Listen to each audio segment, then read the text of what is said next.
Lounge Radio.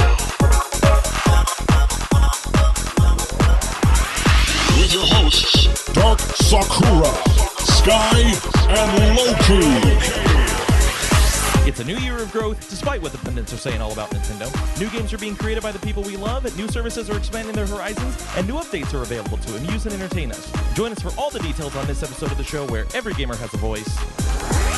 Orange Lounge Radio.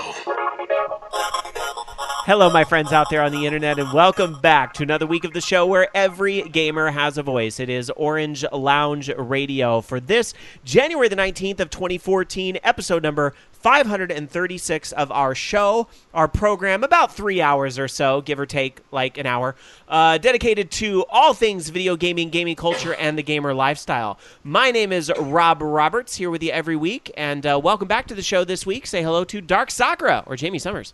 Hello. How are you doing?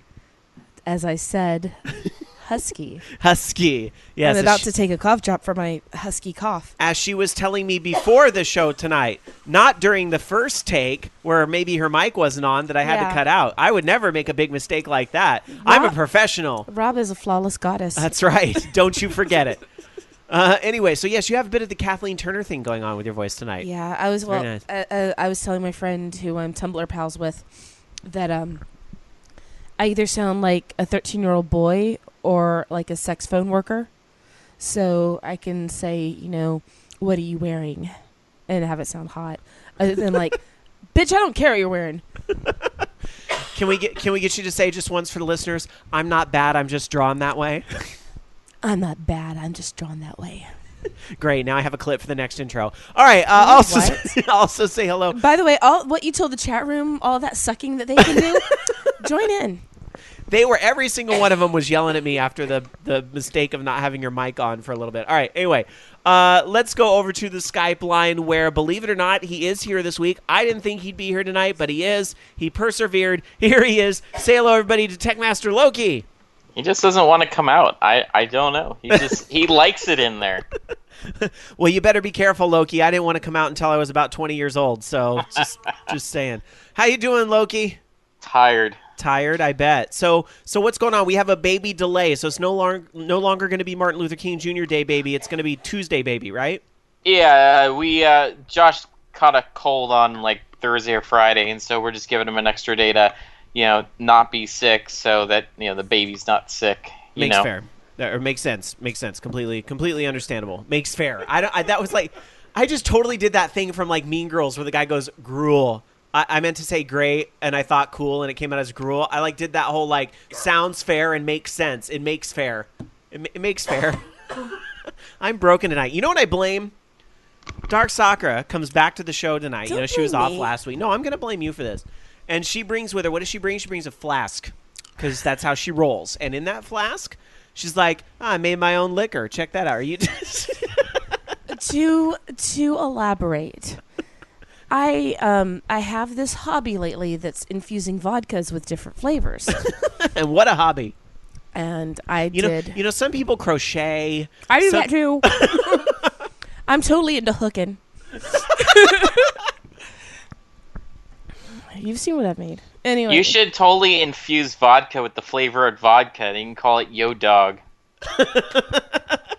That's a good one. No. I did 2 batches. One was infusing a dark chocolate bar, and the other one was infusing coffee. Right. Because you know me and coffee. And I finally ended up mixing the two together, and it's so good. It is pretty good. It's like mocha. It is. Yeah. It's mocha vodka. And I only use potato vodka because I hate grain vodka. It just tastes not like vodka to me, you know? Mm-hmm. So I use potato vodka. And also with the extra filtering, it comes out a little bit higher grade than what it started. Right.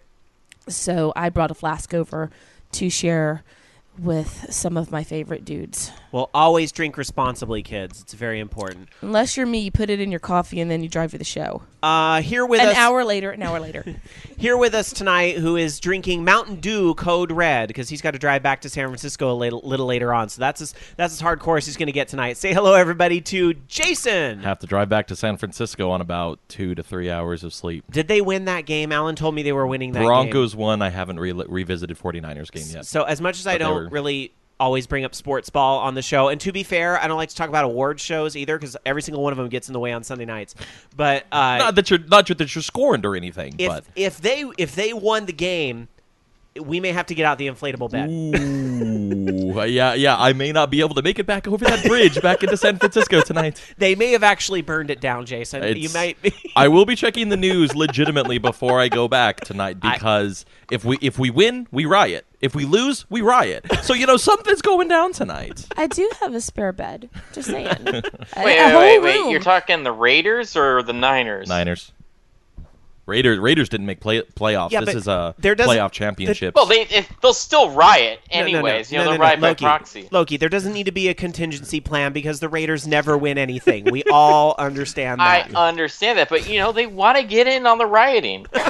Not to mention, I don't technically drive into Oakland, so I just skirt the danger zone before. You just clip by. Yeah. All right. Alan says right now it's 20 to 17 it is 20 Seattle. to 17 Seahawks. All right. So you 10 minutes to go in the fourth. You might get a losing riot. You're right. That would actually be worse because a winning riot, people still have to save their energy for Super Bowl Sunday, but a losing riot, they're going to get it all out tonight. Yep. So you know what kind of riot I'm having? Huh. A laugh riot. Cough riot, actually. Well, if only every a time I try certain to game laugh, I company cough. would just let all their assets ride on the Seahawks. Doing okay. Look. Bonds 006 in the chat says, the reason I am here is to avoid football. All right, look, I understand. Except for Tecmo Super Bowl. That's the one exception we grant. Yes, Tecmo Super Bowl, the super high impact would be an exception Blitz. as well. NFL Blitz. Yeah, NFL Blitz is acceptable too. All that would be just fine. So, getting things back on course, if her voice drops anymore, she's going to be rivaling my job all of a sudden. I know, right? She'll have to do the intro. You're listening to Orange Lounge Radio. Well, too bad I just did that intro for Horde House a week ago. You would have been perfect for that. Oh, well. Anyway. Except a week ago, I had no voice. I thought you said you liked mine. I do. But you do all the intros. I don't have a problem with that. You used to do all the intros. To register participation for Orange Lounge Radio. Wait, don't throw them out. No. I should plug that real quick while I have a chance. Then we'll get into our kickoff topic. But, we do tape live every Sunday night at 6 o'clock Pacific, 9 o'clock Eastern at the Voice of Geeks Network, vognetwork.com. And that's right after the Bobby Blackwolf Show, which is another great show about gaming here on the network. And lots of great geek programming throughout the week at vognetwork.com. But one thing that makes us kind of unique is that you can actually check into the shows. So if you're actually listening live tonight, head over to vognetwork.com and you can actually click the little link, check in. You get 5 VOG points for checking into the site. But if you are listening in the podcast, you still get a chance to get those points because somewhere during the show, we're going to have a little, you'll hear a little noise that goes do-do-do-do-do-do, and then it says to register participation, you get a keyword. So you take that word, you go put it in the front page of vognetwork.com, and it's just like you were listening live. And So, for example, what if the keyword was vagina? Yes, if the keyword You was would vagina. type in vagina on the check-in site. Yes, that's exactly how it worked. But it's never anything as sexy as vagina. It isn't. Especially, we did have ball last week. We did have ball one week. Yes, we did, which we can say now because if you use that word now, it ain't going to do shit. It has indeed expired. I just want to know the day we get dongle because I want to record that shit. Okay, but here's the good news. If you check into the shows, whether it be live, whether it be on tape, or whatever it is, if you check into the shows, then you are eligible for the raffle.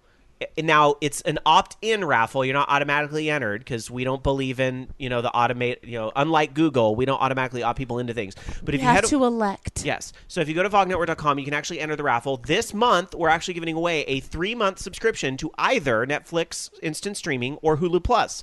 What a great little way to enhance your game console by catching up on whatever TV show you want to watch. You can watch Scandal on Hulu Plus. You can watch Doctor Who on Netflix, whatever you want to do. Orange is the New Black or any other myriad of entertaining original shows. You choose, but it's got to be one of the two. Sorry, we're not going to, last month things got crazy because we gave away a gift card and everybody was like, well, can we get a gift card for Google Play? And okay, look. So this month it's I want this a or gift this. card for Macy's. And here's maybe next month. Here's the catch. Sadly, it's U.S. residents only, and I'm very sorry to the folks overseas. We're not purposely trying to screw you guys. The problem is that we're not allowed to buy here in the U.S. the codes for you guys overseas. It's ridiculous, but it is what it is. Hopefully in future months we will have more inclusive raffles. The last month I think we tried to do one all-inclusive. So I am not making the moan noise from Sherlock. So I can't get 3 months subscription subscription for like Brazzers or something like that? No, you get it. You get Netflix or you get Hulu Plus. You get A or B.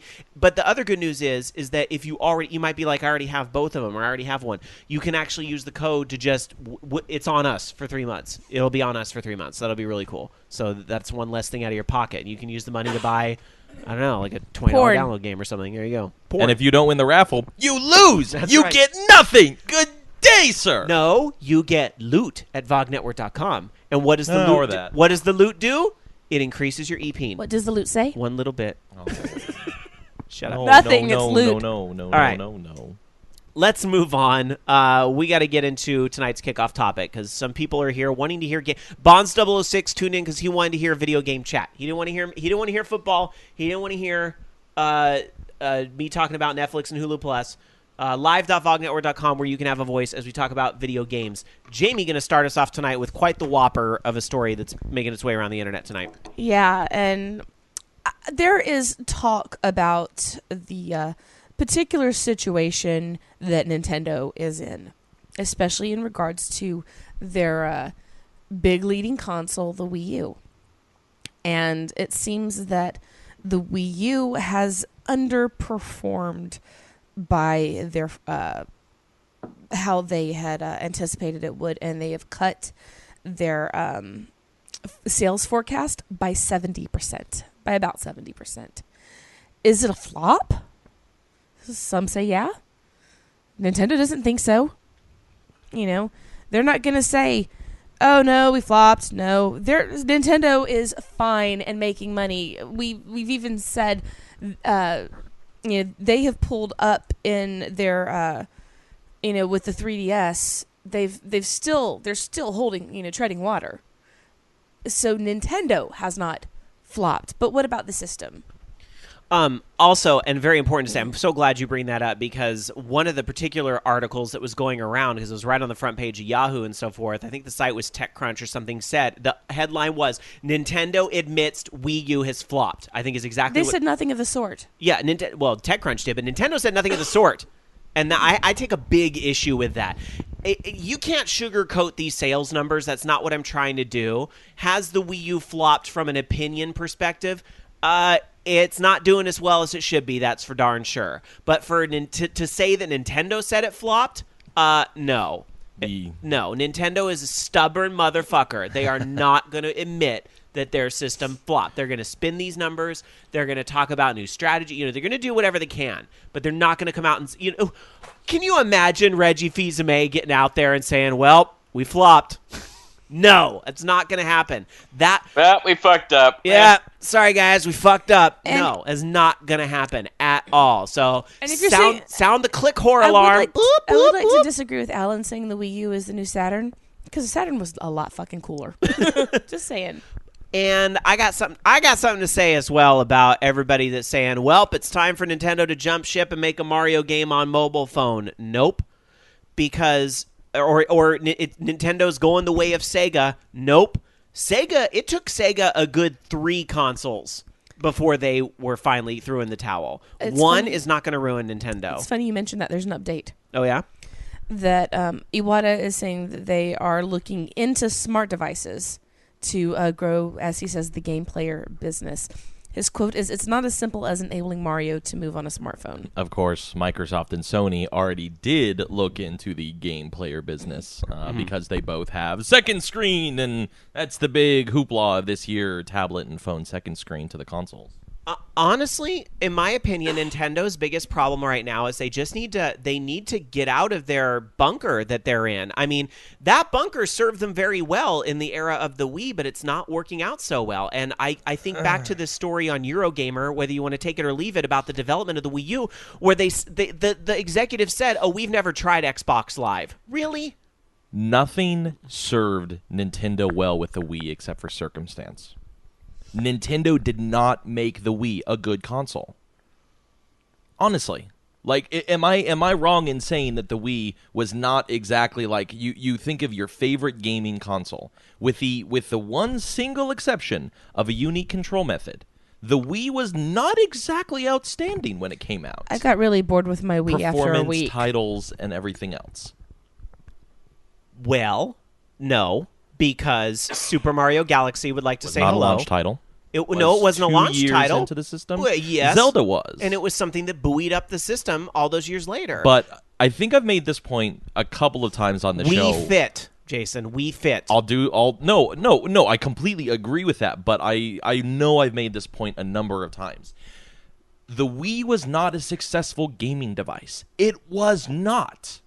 It was a exciting entertainment device. It was what you lend to your in-laws so they can play bowling. I kind of that is- can't with that comment, Jason, because it is the highest selling system of all time. Period. That is a fact you cannot dispute. Because people that have never bought any other console now had a reason to do so, and Which now they're is going where to the bunker served Nintendo well. No, that was circumstance. That was not like Nintendo. Nintendo makes fun, easy, accessible games. That is the truth of them in their entire history. Going back to card games and everything else, pre-digital games. The Wii was not designed to find the success that it did. It's just that Wii Sports, using their mantra in style, was exciting and benefited so many people because of you grab a remote, you push a button, you figure out how to play, and you go to it. Wii Sport, especially considering that Wii Sports was the top-selling game of all time, was never sold. That is the very definition of a system seller, but not to the regular purchasers of consoles. Like, my biggest problem... Tablets, for all of their excitement, are not exactly the things that people go to because they're tablets. They go for them because they're low maintenance and you just open it up, press a button, and start tapping on the screen. People don't give a shit that the Wii U has a gamepad. It's worthless. The Wii found attraction, not gaming. That's why it took off. And if they're going to chart their course, their outlook for the Wii U based off the Wii, they're going to fail miserably, and that's where we are. But I feel like you're trying to say that we did not have great gaming experiences on it. Of course it did. It did, and it was enabled to do so because of the runaway response it got at the start of the generation. But Zelda was a launch title. If I may interject. Yeah, sure. There is something to say, though, for both Microsoft and Sony biting off the concept of the Wii. LOL Move. Yeah, with the Move, which was, I guess, Move okay, wasn't popular. that bad, honestly. I think it worked a lot better than the Wii and Wii Remote did. Which technically, I would say, bolsters my argument a little bit more. Sony tried the same thing, and they never reached critical acclaim with it because they had nothing to attract people to use it. Because Sony didn't know how to make a game for it. And the Kinect, I think, is more of an expansion of the same thing. It's like how, people sort of reversed the Wiimote to do like the head tracking devices and similar things. I think that sort of, and Microsoft, I think, has had a history of being good at taking an okay idea that's out there and turning it around into something that's been a little bit better. So they did what they do best. They bit and made it better.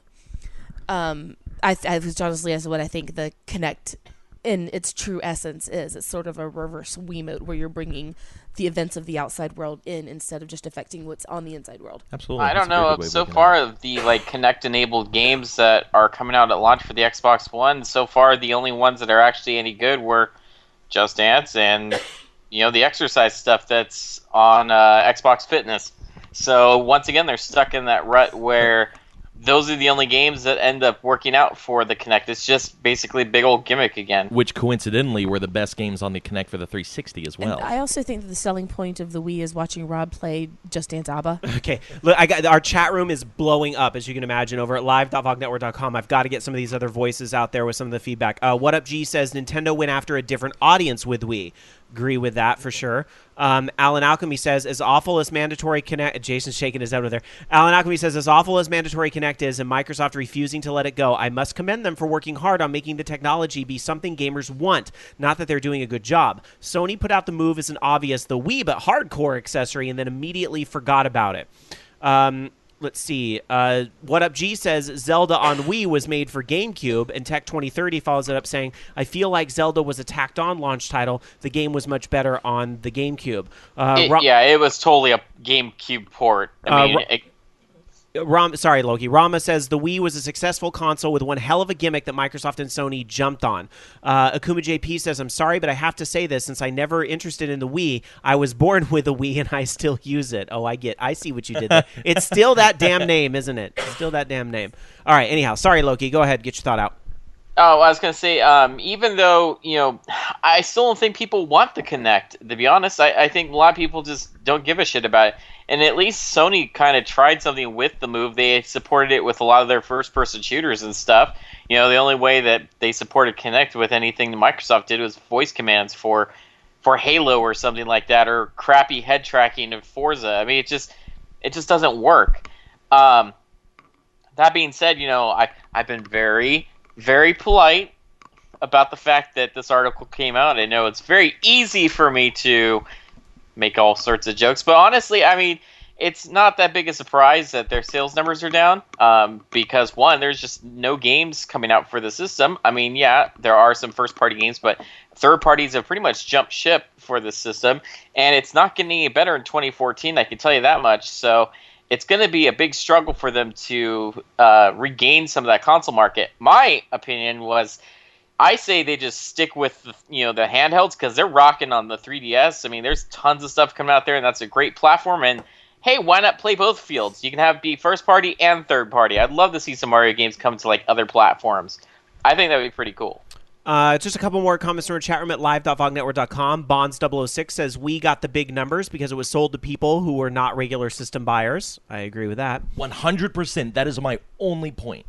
And the very first comment you read about about Nintendo targeting a different audience for the Wii is 100% incorrect. They did but the same thing. Jason, the only problem with that idea that it was only sold to people that didn't buy consoles in the first place is that their software tie ratio, because that was going to be my argument. It's like, well, only people bought it for Wii Sports and something. Their software tie ratio was not that different than the Xbox 360 and PlayStation 3. For example, the Wii software tie ratio kind of globally was 9%, or I guess 9.05, maybe not 9%. So nine games per system were sold on average, versus the Xbox 360, which is 10 3/4, and the PlayStation 3 was about 9 3/4. So it's not that different.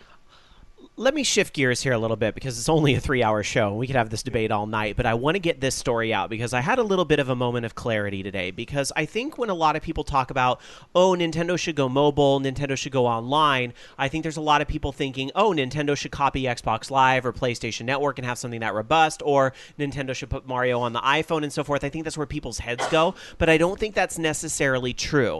And, especially tonight, I'm usually the one that will defend Nintendo in these situations and so forth, because I think it says a lot that, yes, Nintendo only put out a handful of games last year for the Wii U, but at least one of them showed up on every single person's top 10 list, and usually it was multiple games that showed up there. So Nintendo, you can't deny Nintendo makes the games that hardcore gamers and soccer moms alike want to play.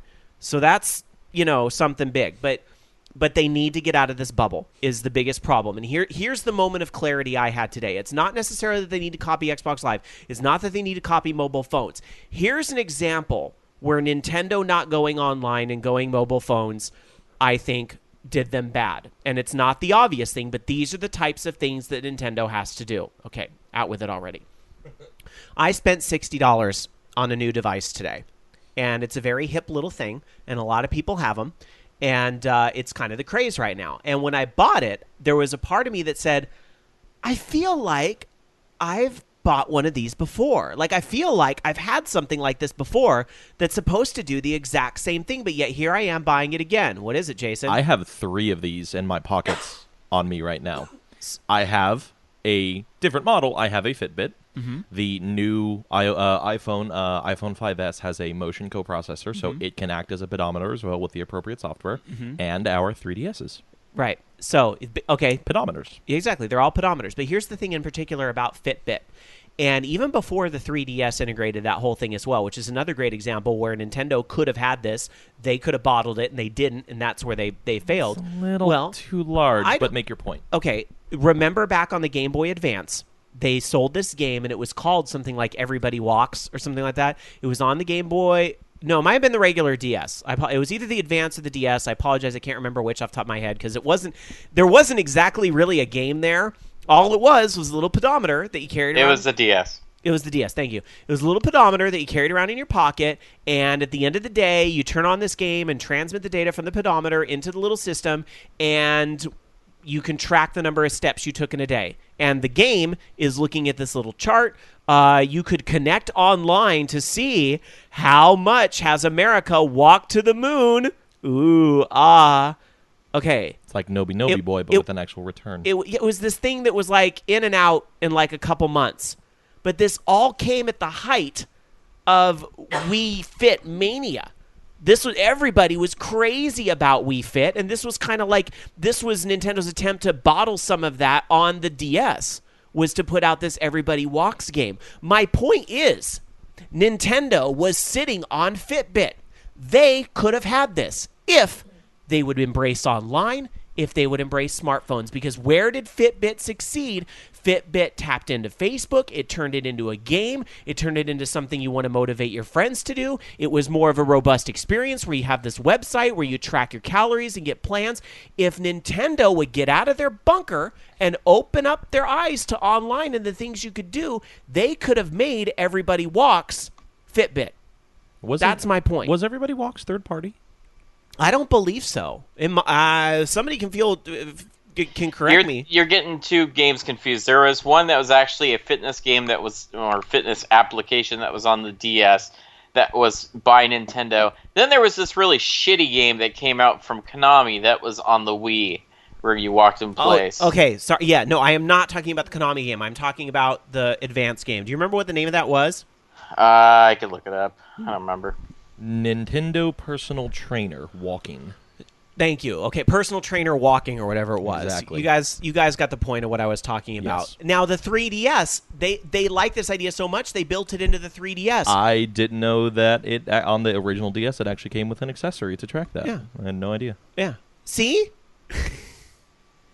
And the 3DS has this built in, but can you okay, why do you carry the 3DS in your pocket? You get coins because you want to get higher kitties and find me, right? Mm-hmm. Which is okay. That's a little bit of innovation, but it's still within the Nintendo bubble. Online leaderboards, motivation, cheering people on that could be pushed to people's 3DSs, just like it is with the Fitbit and the iPhone. Nintendo could have that. But now that the 3DS actually has the Nintendo Network and that's a little bit more flexible, the horizon is broadening. Nintendo seems more cooperative than competitive, though. Well, You know, it'd be even better with Fitbit is if you could mine bitcoins by exercise. I bet people have probably hacked the Fitbit to do that, so I wouldn't put that out of the question.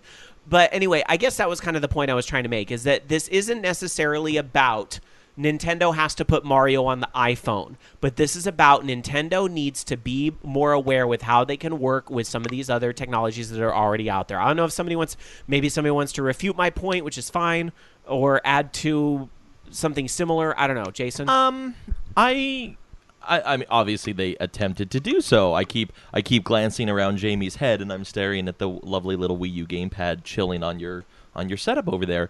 They obviously tried to. Oh, tablets are the next big thing. Let's give you a 4-inch screen that you can do, to their credit, very interesting things on. You have been playing. My recollection of it is that you have been playing NES Remix purely on the gamepad, and you had to switch it back to the TV only for the fact of me being able to actually see it. They're doing interesting things. All of them? No, not even by a long shot. But they're doing interesting things. They have new technology. They are working on improving it. The 3DS was improved to the point that it can access a reasonably modern network service. You know, something new was backported to an old system. They try. Do they miss the mark? Yes. Is that rooted in Japanese culture versus American culture? I want to say yes, but I don't actually know, so maybe I shouldn't say that. But it's not necessarily just a straight-up gold mine because people have to know about it and understand it and be willing to make the investment to do it. I really feel...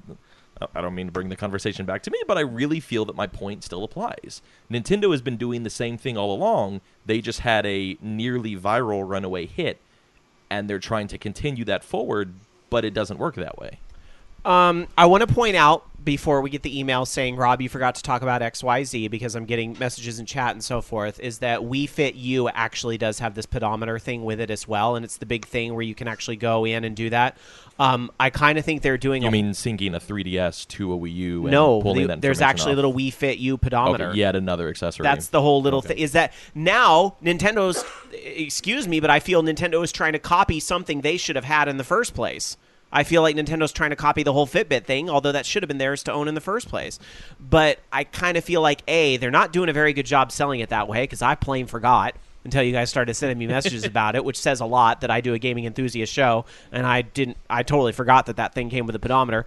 And B, I bet 10-1 the online experience with your Wii Fit U pedometer ain't anything like it is on Fitbit. Not to mention the fact that you have to boot up a console and boot up a game to be able to do anything with it, where the Fitbit phone plus computer just happens. Bingo. What was the first big problem with Wii U as a whole that they had to fix? It was too fucking slow. Yeah. And has that actually changed? Yes, it has. Okay. Well, it's not as fast as it should be, but to be fair, PlayStation 4 isn't instant either, but it's a lot quicker. This is the same argument that we had with the handoff with Bobby about Netflix and Hulu versus on-demand in cable boxes. Mm-hmm. The interface and the implementation are just completely different and serve the same goal in two very different ways. One of them is terrible. Some people put up with it anyways. One of them, in our opinion, is not. More comments in our chat over at live.vognetwork.com. Akuma JP says, Sky, big companies don't usually innovate. It's not that they didn't think about it, but it is the way big companies work. I have to tell you also, my friend, I have a friend that works in Nagoya who was actually just complaining on Facebook today that as much as companies need to innovate to grow, she's really disillusioned by the stagnant corporate cultures in Japan. You know, that there is such an adverse what's the word I'm trying to think of, that generally change is looked upon as dangerous and will damage the business, when we've seen that, you know, in practice, that more companies that innovate tend to either be highly successful or suffer really badly for it. It's that level of risk, you know. This is actually a very complimentary point. You cannot trust something new to maintain the level. Companies have to grow. If they want more, if they want to do more, they have to grow. They have to get more money, hire more staff, make more investments. And a big company cannot rest on redoing everything. So big companies cannot make these landslide changes to say, well, we're done with this product because it's completely tapped out. Let's come up with a new one. It's not necessarily going to be successful. And then you're going to have to shutter 80% of your workforce and start all over again. But great things in gaming do come from risks. I mean, let's look at Guitar Hero. Tell that to Halo 4. Well, here's the thing. With Guitar Hero, obviously part of our big history as music gamers, Konami should have had Guitar Hero. Konami was sitting on Guitar Hero. They didn't want to take the risk to put it out in the U.S. and get the license that they needed to make it successful. For the last 6 years, they've still barely done anything. They literally have made their game look better. Discounting Rock Revolution, as far as Guitar Freaks itself, they've had 6 years to do something with it, and as far as I've been able to tell, they literally haven't. Activision ruined music games for a good long while. Activision pooped in the pool. Yes. And so it's going to take a while before music game, like Harmonix, like where's Disney Fantasia Evolved? Harmonix is waiting on it a little longer. It'll be out later this year when it can be distanced a little more from all the other music games. So Harmonix does make good stuff. Well, it seems to me that this is a danger in letting a company get too big, you know, and having them become these all-encompassing giants where it stops being about the consumer market and becomes more about the bottom line. So that's why I think, you know, it goes back to why we're seeing a bigger surge in independent developers that are making the games that people actually want to play, you know, instead of, yeah, maybe they want to pull in enough revenue so that they can make the next big game or stay ahead of water or, you know, pay their bills. Mm-hmm. But when it becomes all about greed, then I think that it's time to cut them in half. All right, I do want to get to our chat room for just a couple more comments, and I do want to try to wrap this conversation up because, again, we can spend all 3 hours on this point. I know some of you are very passionate on this topic. Maybe you disagree with what we're saying, and you want to send feedback, please do. It is the show where every gamer has a voice. Mailbag@orangeloungeradio.com. I want to also get into a few chat comments here because there's one in particular I really wanted to respond to. Oh, here it is. Tiger Claw in chat says, Rob, what if Nintendo were to put out an app on the iPhone and Android that allows you to access the Miiverse like you do on your desktop browser? Well, it's coming. The Miiverse app, so to speak, Miiverse is being made. Miiverse is accessible on the web. It is accessible on the web, and it does have a mobile-friendly site, so you can bring it up in the mobile phone. It's not all of the features of Miiverse by far, like the ability of the Xbox 360 and Xbox One to I bought this, start downloading remotely. Here's the thing, Miiverse ain't gonna fucking fix Nintendo. We need to get. I mean, yeah, Miiverse does do some neat things. It's neat, but it's not like. I don't think that's the answer to Nintendo's problems. Here's the iPhone Android app Nintendo should make. I'm going to throw a crazy idea out there. Take it or leave it. What's Nintendo big on? Nintendo's big on, they resist online play because they want everybody to be in the same room and do the parties in the room and do playing with your friends in the same place. Mario Party epitomized.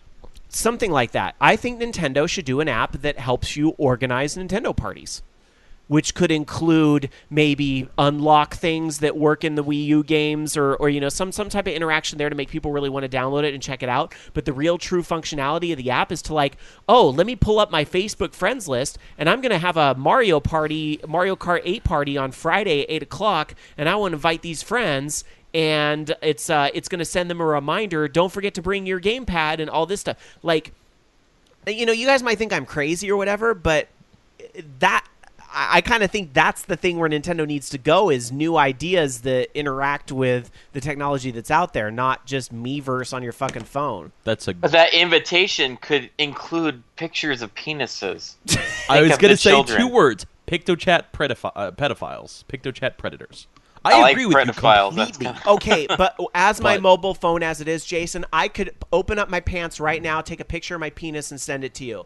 People don't. I don't need an app to do that. People don't care, and that's not the point. The point is that something that is largely targeted towards kids or families that have kids is unfortunately a prominent factor of attack. Okay, I think if Snapchat can exist, Nintendo Party Planner can exist. Parents don't open up Snapchat and give it to their kids. I think that's the problem right there. Is this console once again? Remember with the Wii and I don't know so much the Wii, but like the GameCube. At some point, they decided, hey, you know what?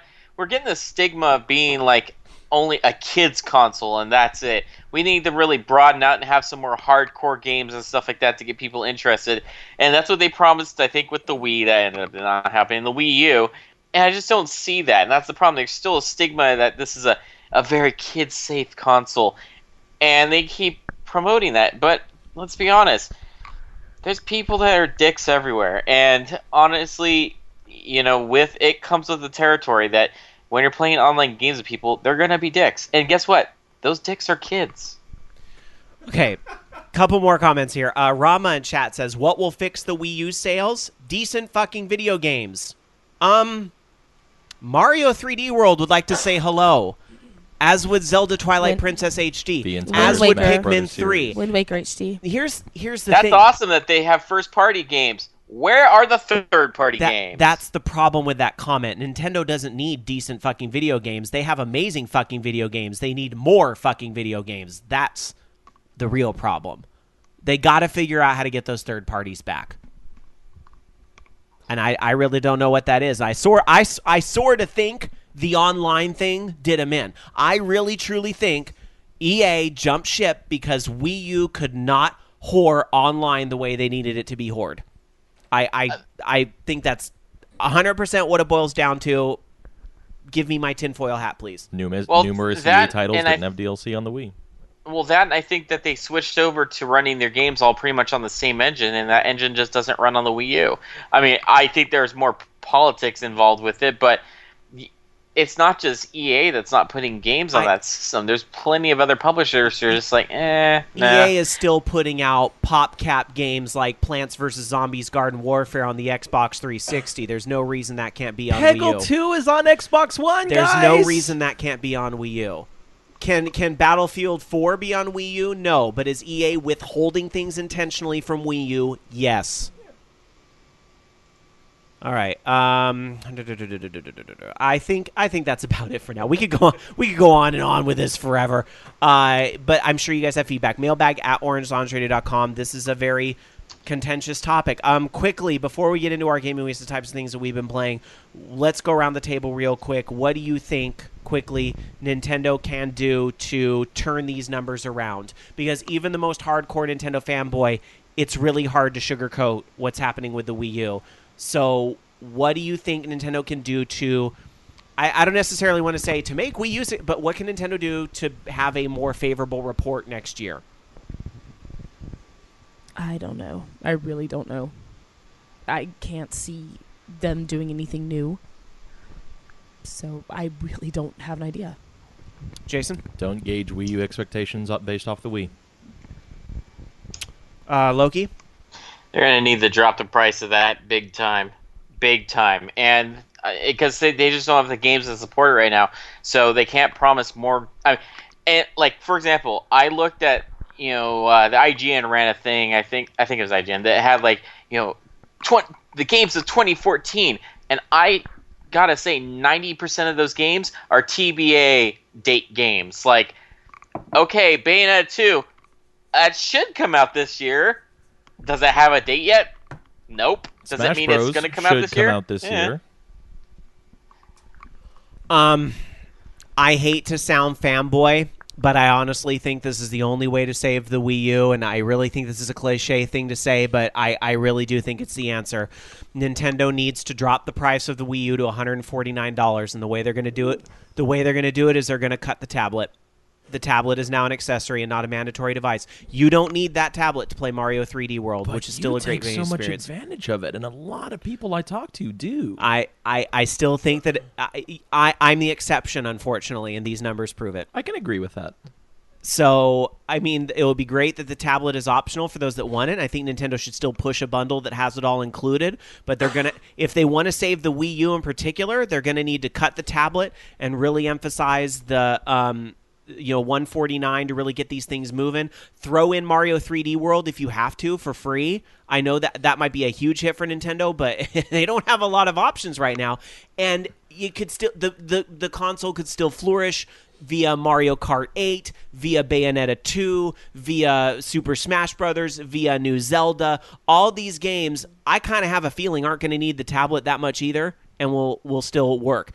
Let the 3DS be a second screen if need be, or whatever it takes. But here's the thing too. Also with that, and like you mentioned, Smash Brothers. That's another problem with them too. Is these games that are coming out, they're not necessarily just on the Wii U. Like Smash Brothers, I don't need to buy a Wii U to have that game. I could get a 3DS, and I don't think that's helping.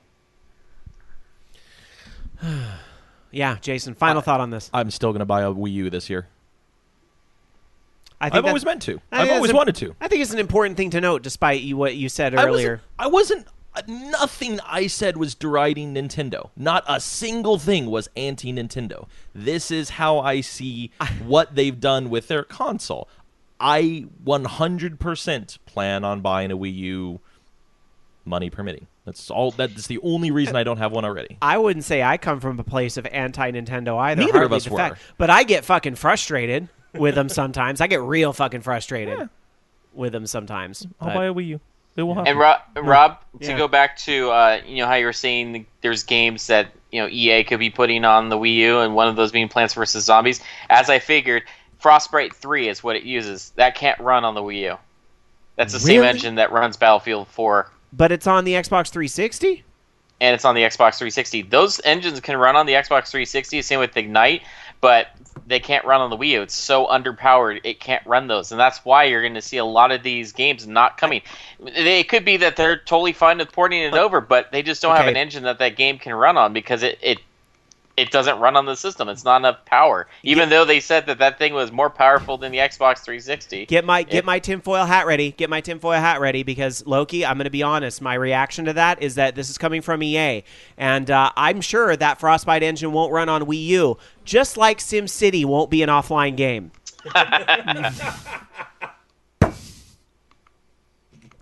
Done and done. Very good. let's get into our gaming weeks, and we're going to talk about the types of video games that we've been playing this week, no matter what engine they use. Dark Sakura, how was your gaming week? Since I've spent most of this week ridiculously sick, I haven't done a lot of gaming. I played Animal Crossing, which I even skipped. I skipped my first day of Animal Crossing, Rob, when I was doing nothing but sleeping. And then I played a little Fractal. And that's about it. Oh, and I started BioShock Infinite. Oh, what do you think of BioShock Infinite so far? It's so pretty. Yeah, I love the environments. It's so great. Yeah. Yeah, great little. I'm pretty pleased so far. I just have to play in small increments because I'm getting motion sick. So that's all I've done. Mostly, like I said, is just being sick and not, having a lot of energy to sit up and play. I'm the opposite, because when I'm sick is when I get my most gaming done. Well, usually if I'm sick, I'm fine to sit up and do stuff. I'm really a push through it kind of person. But whatever it is that I have, or got over, I should say, Dan's got it now, has just been exhausting. I'll sit up for a couple hours. I'll sleep 4. I'll be up another couple hours. I'll sleep another 4. And apparently other people who've had the same thing have felt the same way I have. I think Victoria and Bobby both have it. Not Bobby Blackwolf, our other friend Bobby. Yeah, Barbara. Yeah. Yeah. They were at Disneyland sick. That was... Ugh. I hope they don't have a H1N1, which they say is that the flu strain is going around right now. Is that it? was... Well, they talk about how they have the flu and how crappy they feel. I'm like, they probably have H1N1. I didn't know that was going around again. Yeah. Oh, yeah. Well, whatever it was that I had, well, keep in mind, when I had swine flu, I only felt mildly sick, too. Mm-hmm. And sorry I gave it to you. Yeah, I know. But I just, didn't really feel much like playing anything, so I played my few things. I can understand. Sleep is good when you're sick. All right, let's go over. Sleep is good all the time. What are you talking about? Let's go over to Jason. I want to check in with your gaming week, which, by the way, Jason, even though we promised we wouldn't talk a lot about football, I think I do owe Jason the PSA of saying that prepare for sad riots tonight, because So says Bobby Did Blackwolf. you see what SSJ 100 Matt said? SGO100 Matt says, so it's the Seattle Betty Whites versus the Denver Betty Whites in the Betty White Bowl in 2 weeks. Yes. And what's also very important Featuring is that puppies you have and lingerie. You have the Washington team and the Colorado team. The 2 states that legalize marijuana going this to season. the marijuana bowl. They're going to smoke the Super They're going to Bowl. smoke the Super Bowl. In New Jersey, where they're probably going to cause it to burn down. Fuck. I sent a message to my coworker and said, let me know if the bridge burns down and I won't be able to make it back in, please. Oh, that wouldn't happen in New Jersey because they just close it. So I checked out this game this week. That it's kind of a god sim where you play a single character, so maybe not so much a god sim, where you're able to make goals at any point at any point in time. But then energy level and various other resources can determine whether or not you'll actually be able to fulfill those goals. This is, by the way, a 100% lie. Games like this don't exist. That was just my week. Oh, yeah, I'm going to work on the video tonight. Oh, wait, it's 3 a.m. and I'm still at the office socializing with coworkers that I don't usually see. Oops, Tuesday, same thing. Wednesday, same thing. Thursday, same thing. Needless to say, I literally played nothing this week. You don't play anything to pass the time when things get really crazy? I don't have downtime. Oh. There were 15 people in from out of town this week, plus the fact that things are ramping up like normal, like truly everybody's back from holidays and all that kind of stuff, and there is enough going on, and as part of my mission to do as much as possible while I'm in the area and can, I'm usually literally out with people constantly and don't really have All that right. All I hear are excuses. I'm important and All right. busy and I'm having fun. No, I killed like 8 hours last night finishing off the video and uploading it. It's rather fun. All right. They're here to hear about video games. Maybe Loki won't disappoint them with Gaming Week chat. Oh. No, I guess. So I played a lot of Minecraft this week because I've been tweaking stuff on our server and setting up plugins and that kind of thing. So mainly I've been focusing on some of the Crackshot plugins, which Crackshot allows you to add guns to Minecraft and make some really interesting ones. So I've been playing around with those. That's been kind of fun. And then let's see, I played a little bit of it was some Flash game, or I should say not Flash, a Unity game called I want to say it was a Catastrophe or something like that. It's that first-person cat game where you're supposed to knock things off shelves onto the floor. I heard of that. That sounds awesome.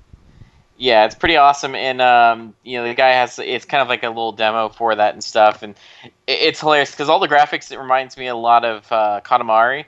They're very like simple like that, and just the whole premise seems kind of silly because that's what my cat does.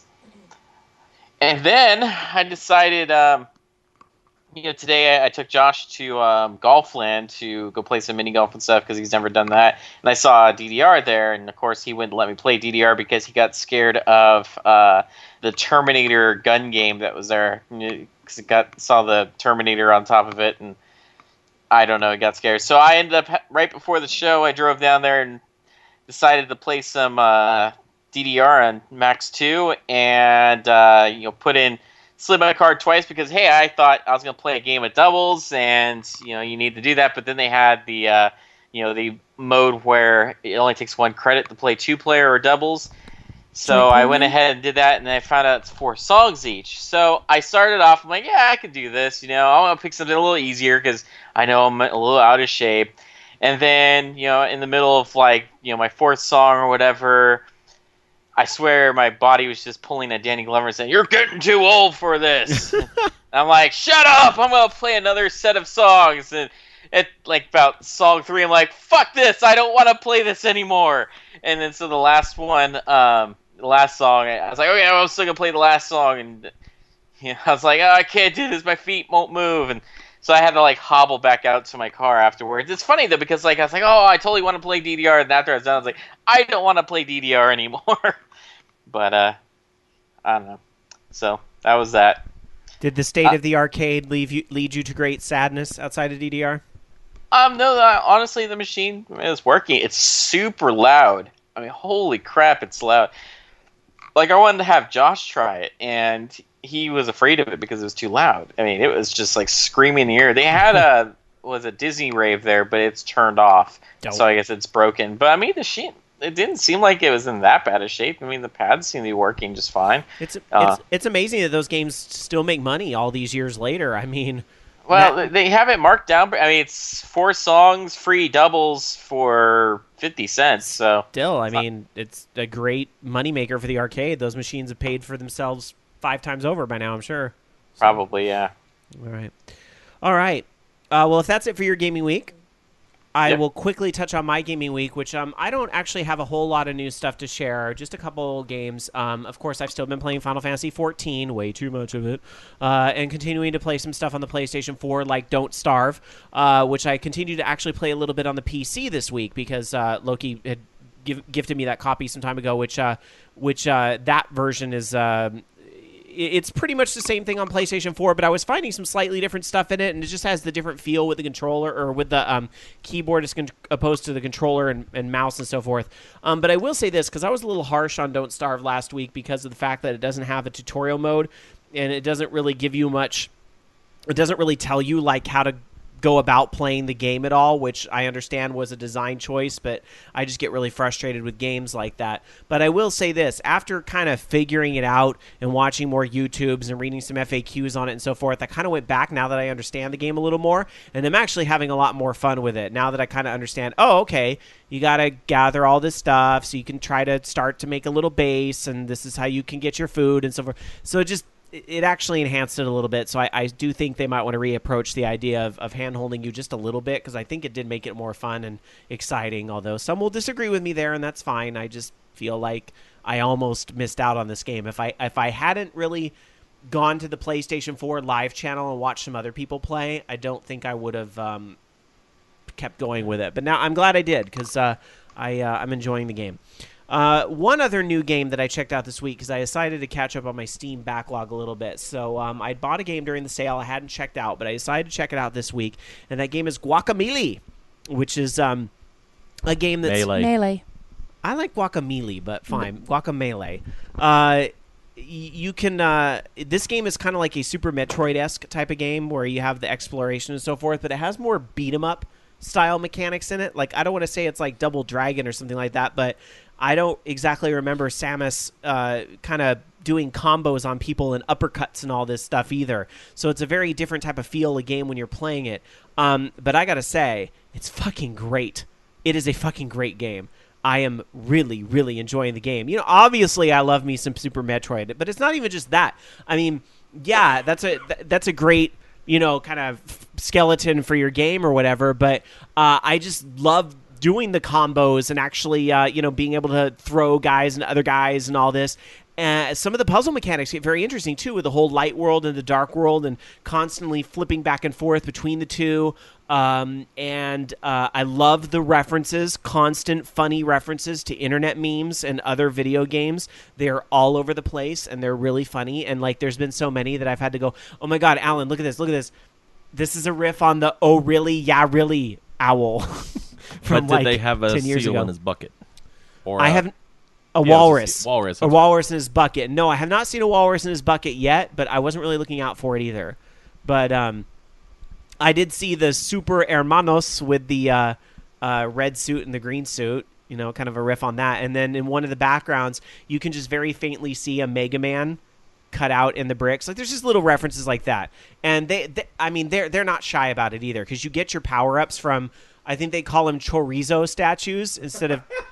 They call them like a different name, and it's just really funny. But they look like they do in Metroid. It's just right. They don't even try. But I love that. I love it. And I know the game is really big with speedrunners right now, and I know it's going to come to PlayStation 4 at some point. And I'm really excited because I love how the game is loud and vibrant. The music's great. It's fast paced, and it's a Super Metroid clone on top of all that. I honest to God, this is a great example of why I can't ever, at the end of 2013, say, here's the best video games that came out in 2013, because I just don't have time to play them all. Because if I have played this before December, I would have put this in my top 10 for sure. This says PlayStation 4 and Xbox One spring this year. Yes, it is going to come out. You should do a music game called Ukulele. You never know. I don't know if there's going to be like DLC expand, but supposedly these other versions on PlayStation 4 and Xbox One are supposed to be expanded. So, yeah, the game is an awful lot of fun. I really... Raginator, your joke completely fails because Melee is fighting. 13 Cross Forever in our chat says, Rob, you should try Mutant Blob's Attack. I'll just have to put that on the list. Tech 2030 says, some intense platforming in that game. Let's see. That's actually an L. Oh, Act Deft. Ooh, I love this. Act Deft says, if we're saying it in Spanish, Rob is correct. Guacamole. Melee isn't the spent. Just really? I will trust what the Mexican listener of OLR says. But it's a play on melee. It's a portmanteau of guacamole and melee. What Whatever. is the etymology of potato, melee? potato. What is that language rooted in? I'll find out. I think it's Latin. And Tiger Claw says, sense. of course, since the game is inspired by Mexican culture, and I gotta say, it's great. Like I love the environment and the way it's played off so well, just between the amazing soundtrack and the characters and the way they talk, and you can see a lot of the inspiration from the culture as well. It's great. I mean, I know I'm speaking very highly of this game, but it's for good reason. It was Old French, actually. The word was melee, but it was French. Also, it does have a co-op mode, apparently. Haven't even touched it yet. But that just even kind of enhances Stream it. I probably will at some point. I was going to, but another program was on when I was playing it, so I didn't want to... I don't like to broadcast the same time as other VOG shows, so... All right. I lied. I did play stuff this week. What did you play? I don't remember. I knew it. I don't remember if I covered this when I was talking about the Xbox One last week. I was showing a coworker that only has a PS4, the Xbox One. We tried playing Forza, and some very strange bugs started happening where we played one race and then could literally never play another one because whenever they press start, it would take us back to the main menu screen. And I played a 4-person match of FIFA with other coworkers, and it was fine, if not ridiculously confusing because the camera cannot adjust for 4 people that well. But yeah, more Xbox One stuff, being able to introduce more people to it and see their reactions to it, more hilarity with testing out the Kinect and that kind of stuff. more equivalent frustration when I realized that you cannot create an account on the Xbox One without binding it to a Microsoft account, a Windows Live account, whatever the hell the principal one is nowadays. You cannot have...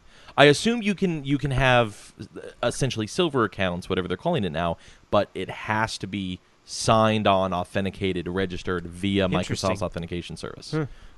Or a guest of another profile that is on the system, but no local system accounts.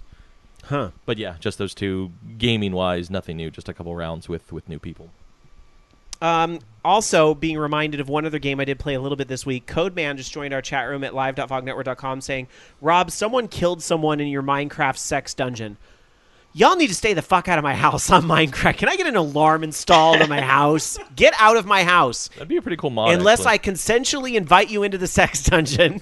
Stay out. You can do that, actually. Can I? I'm going to put a... We have World Guard on there. You can block people from entering. I need to think about that. No, I don't mind the little jokes and things like that, but let me have some creativity too, people. But I will say this. Here's what I've loved on the Minecraft VOG server. I've actually gone in and I played. So not only did they build that giant Normandy in front of your house, which is hilarious. Yes. Somebody put, and I think this is Loki, put a giant penguin near my house. I don't mind if you build stuff near my house because the penguin actually cracked me up because I was like, what the hell is this thing inside the penguin? And Loki says, you put something on there and you pull the lever and it shoots it out its butt. Yeah. And I'm like, that's fucking amazing. I got to check that out. And then I think it was Codeman or somebody built a giant Moogle riding a chocobo behind my house. So that's great too. So Lots of awesome creativity on the Minecraft server. I do have an odd question though. Can you incorporate other maps people have built into an existing map? I don't think so, unless there's like a third-party copy-paste type of thing. There is a third-party copy-paste thing. You can load schematic files, which is how I created the Normandy and also the Penguin. Because I found a complete Ocarina of Time that someone built with all the buildings and the rooms and everything perfect. I think that would be just really large. A lot of times what they do with other maps and stuff is they'll have like a hub part in a server, and then they'll have they'll be running like multiverse where they'll have multiple servers with rooms that go to different things. Like they'll have a pixel art room and all sorts of stuff like that. So we could do that. I just don't know how much the server could really run. I mean, it's meant to run up to 20 people at a time, and we never get close to that. So maybe. All right. But I will say this, the creativity on the Minecraft server is pretty amazing. That roller coaster, I don't know if that was you that built that, Loki. That was awesome. I sat in that and took a ride in that, and I was like, "This." Except I had to put some extra mine carts on the track because they all got stuck in one part. But whatever. Yeah, I fixed that earlier. Oh, it was there was a plugin that had it's called Craftbook that had some stuff messed up where there's different blocks do different things to mine carts, and so I had to disable all that because I remember when I built the coaster the first time, I ran that same problem and I'm like, why is it not working? I'm like, I know it's a plugin that's doing this. And then so I went into Craftbook. I'm like, oh, there it is. And then, so yeah, it should work now. Awesome. Is there a way to switch the perspective? Because one time I was riding in the coaster and all I could see, like half of my screen was the cart. Is there a way to... That's a glitch, but yeah, you can change the perspective of your character. I don't remember what it's set to. Because I do mine through a gamepad. It's I don't remember. I'll look it up. I'll figure it out. Or somebody shout it out. I do want to give props though, because I believe the Netherworld. I was very impressed with that as well, and the whole transportation hub that's built under there. And I think a lot of that was Hitstun, right? Yeah, that's pretty much all of him, dude. I'm pretty impressed with that little elaborate system that you built there. That was something else to go in there and see that too. So at some point I'll do a live stream from the VOG server for those of you that don't own Minecraft, just so you can see the creativity of the people on there. But that's a lot of fun. If you want to join the Minecraft server at VOG Network, check that out in the forums over at vognetwork.com. It's almost always in the 5 recent posts thing on the very front page. So just check that out. It is a whitelist server because we don't want jerks coming in and ruining things. We want people that we kind of know who they are in case they try to destroy things or fuck with my house. You can find that all at vognetwork.com in the forums. But we're welcoming of any VOG participant who wants to check that out. All right, we got to move on to some news. We're running a little behind, but that's okay because we had some good discussions Someone so far. starts her first day of work tomorrow. I know, right? So let's quickly do housekeeping. Twitter.com/OLRs, where you can follow us on Twitter. We're also on Facebook, Facebook.com/Orange Lounge Radio. We will still be here next week and so on. I can't think of any shows we have off coming up, so I think everything is still on track. We'll let you know, though, if something comes up. Let's get into some gaming news. Google.com/plus Orange Lounge Radio. Sure, Jason. YouTube.com/Orange Yeah, Lounge okay, Radio. the YouTube is definitely worth plugging. Tell the listeners what they can see in last week's episode, which just posted. You can see epic dog editing. When we were talking about release dates last week, there was some kind of a shoot 'em up looking game with a big Shiba Inu like dog meme, and we were imitating dog meme, and I had a hell of a fun time doing that in video. Oh, I got to check that out. Fun. Very well. Much edit. Such editing. Much now learning. I have to do it all over again. Wow. All right. What up, G in chat says OLR doing the Super Bowl. Yeah. Why wouldn't we? I don't remember the last time I watched the Super Bowl. Ooh. Oh, Jesus. Is that next week? No, that's the 2nd, February 2nd. Oh, great. The Okay. Super Bowl. Oh, damn. You may end up missing your last show. I might. That's Because all right. I was just talking to my coworkers today saying, Super Bowl party! Ah! Well, Hey, I completely understand, taking time off, for a puppy bowl. yeah, I was going to say, I'll They- watch the Puppy Bowl in the morning. Did you know that they posted the lineup for the Puppy Bowl and the Kitty halftime? Yes, I'm so excited. Well, And there's penguin cheerleaders now. And, it's what? this my year God. it's on. They're sparing no expense at the Puppy Bowl this year. I'm excited. By about the Puppy way, Bowl. okay, I have to say this. Did you see the Labra Husky? There is a dog, and for me, keep in mind, I'm super allergic to labs and huskies. However, I would have this dog in an instant and live on Benadryl. Imagine a cute little lab, but the shape of a lab with pure white, like a husky, and the little black markings and those eyes. A Labra Husky. Did Cutest you dog hear ever. who they got for the halftime music show? Who? Keyboard Cat. Keyboard Yes. motherfucking Cat. Yes, I is heard on that. show. I did. Yeah, Keyboard Cat's doing the halftime show. The reincarnation. Yeah, because original Keyboard Cat's kind of dead because that video Kinda was from the well dead. 80s. Keyboard Yeah, Cat. but Seriously? Is it Pistachio Keyboard Cat? it's like a new Keyboard Cat or Oh my something. God, I didn't know that. I knew the Yeah. cat wasn't alive. That but video I was didn't from know like it the 80s. Yeah. Oh my Yeah. God. It's like America's Funniest Home Videos or something. All right. Anyhow, News. yes, Woo! please. I could talk about Keyboard Cat all night, but let's get into the news. All right. So Valve, of course, they had their dev days this week, and no one was allowed to talk about dev days, but people did talk about dev days, and some of the things that came out from tweets and all sorts of stuff.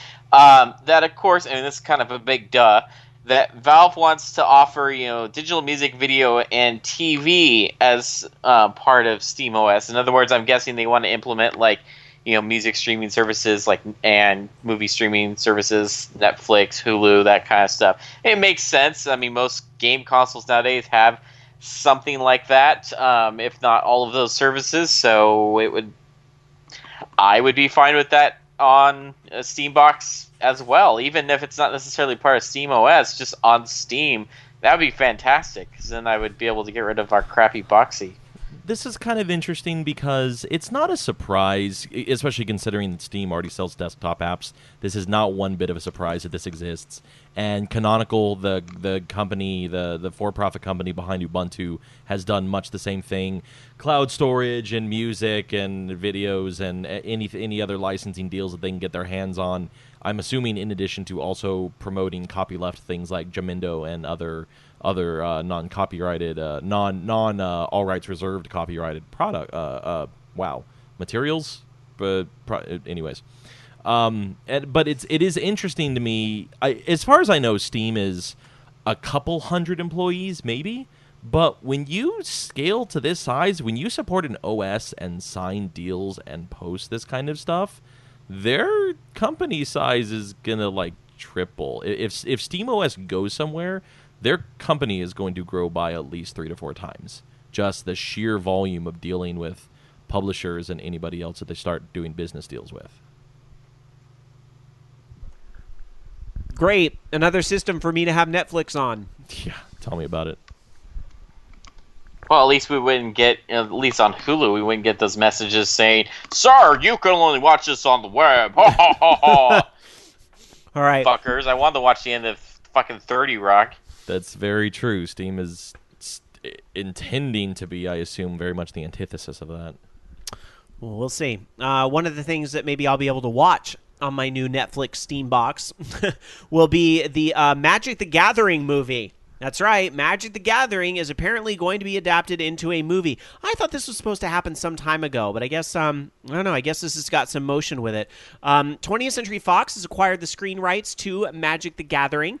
The film studio wants the 20-year-old series of Magic the Gathering to become a mega franchise, like Lord of the Rings, which took one book and made it 3 movies, or 3 books and 3 movies, or Harry Potter, which turned 7 books into 8 movies. If you can adapt, Battleship into a movie. Well, I thought that's where I had heard this before, because I want to say when they didn't they license Battleship and Clue? Oh god, Candyland with motherfucking Adam Sandler. Oh, that's gonna be fucking terrible. Ew. And the Monopoly and a bunch of other stupid shit. About Clue, but not to be confused with the greatest movie of all time, The Clue from the 1980s. And it was not a remake Ouija. of that. It was something. It would have been worse.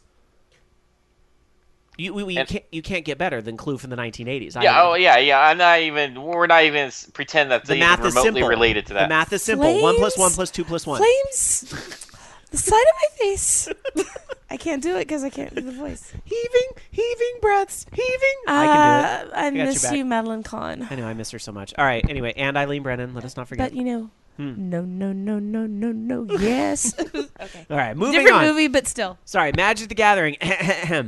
So we don't know much. I mean, there's no director attached or anything like that. This is just something that they are working on. It's going to be made into a movie at some point. But, video game movies don't always exactly have the greatest of track records. We'll see how that Warcraft movie turns out. It's time to rip off. What? Because it was a card game turned into a multimedia I gotcha. Digimon. I gotcha. I don't know. I mean, the good news is it's not like the movie is going to be about people busting out cards.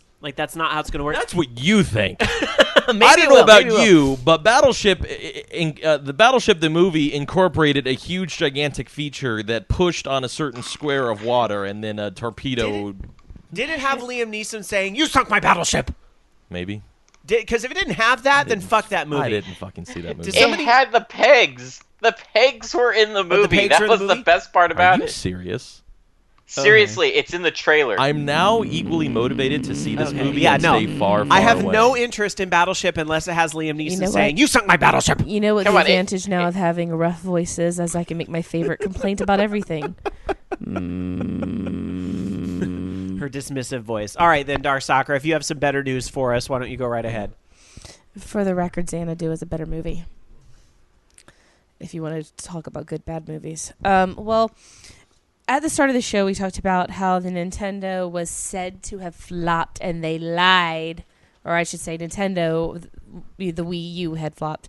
And it's a very big thing that usually in light of fiscal underperformance that a CEO will be pushed into resigning or may resign on his own. However, Satoru Iwata said that he's not going to resign. The direct quote says there will be no major management shakeup in the short term. He does say that he feels responsible and that it is important to get business going back again. And another thing too that people aren't seeming to mention is that Nintendo went from having a 200 plus billion yen projection to operating at a 35 billion yen loss for the upcoming year. I think they honestly can make it back, but he says good he's thing not they're going to sitting step on piles of money. I know, right? But I mean, they still got the 3DS. It's still performing incredibly strongly in Japan. It's still performing decently in America and around the world. It's still printing money. So I don't think that they're going to be... He has no reason to step down. he hasn't ruined Nintendo, with the release of the Wii U. Yeah, all those damn pundits have ruined the. Well, I've seen. Well, yeah. Well, now that you go there, I go. See, this is why Nintendo is not going to come out and say that a console of theirs flopped, because their president isn't going anywhere, and he's very stubborn, and that's okay. I don't necessarily blame Iwata for this, but I do think. And I'm a little hopeful in what I'm hearing here that they talk about a management shakeup. I don't think that means that Reggie's going to get fired or something stupid like that. But what the crap did Reggie have to do with any of it? He's been the big cheerleader. Well, because in an internet comment section somewhere, that's what they're saying on NeoGAF or some shit. But anyway, what I really want to say about that is that maybe the good news that comes out of this is they talk management shakeup is that they'll hire someone from the outside.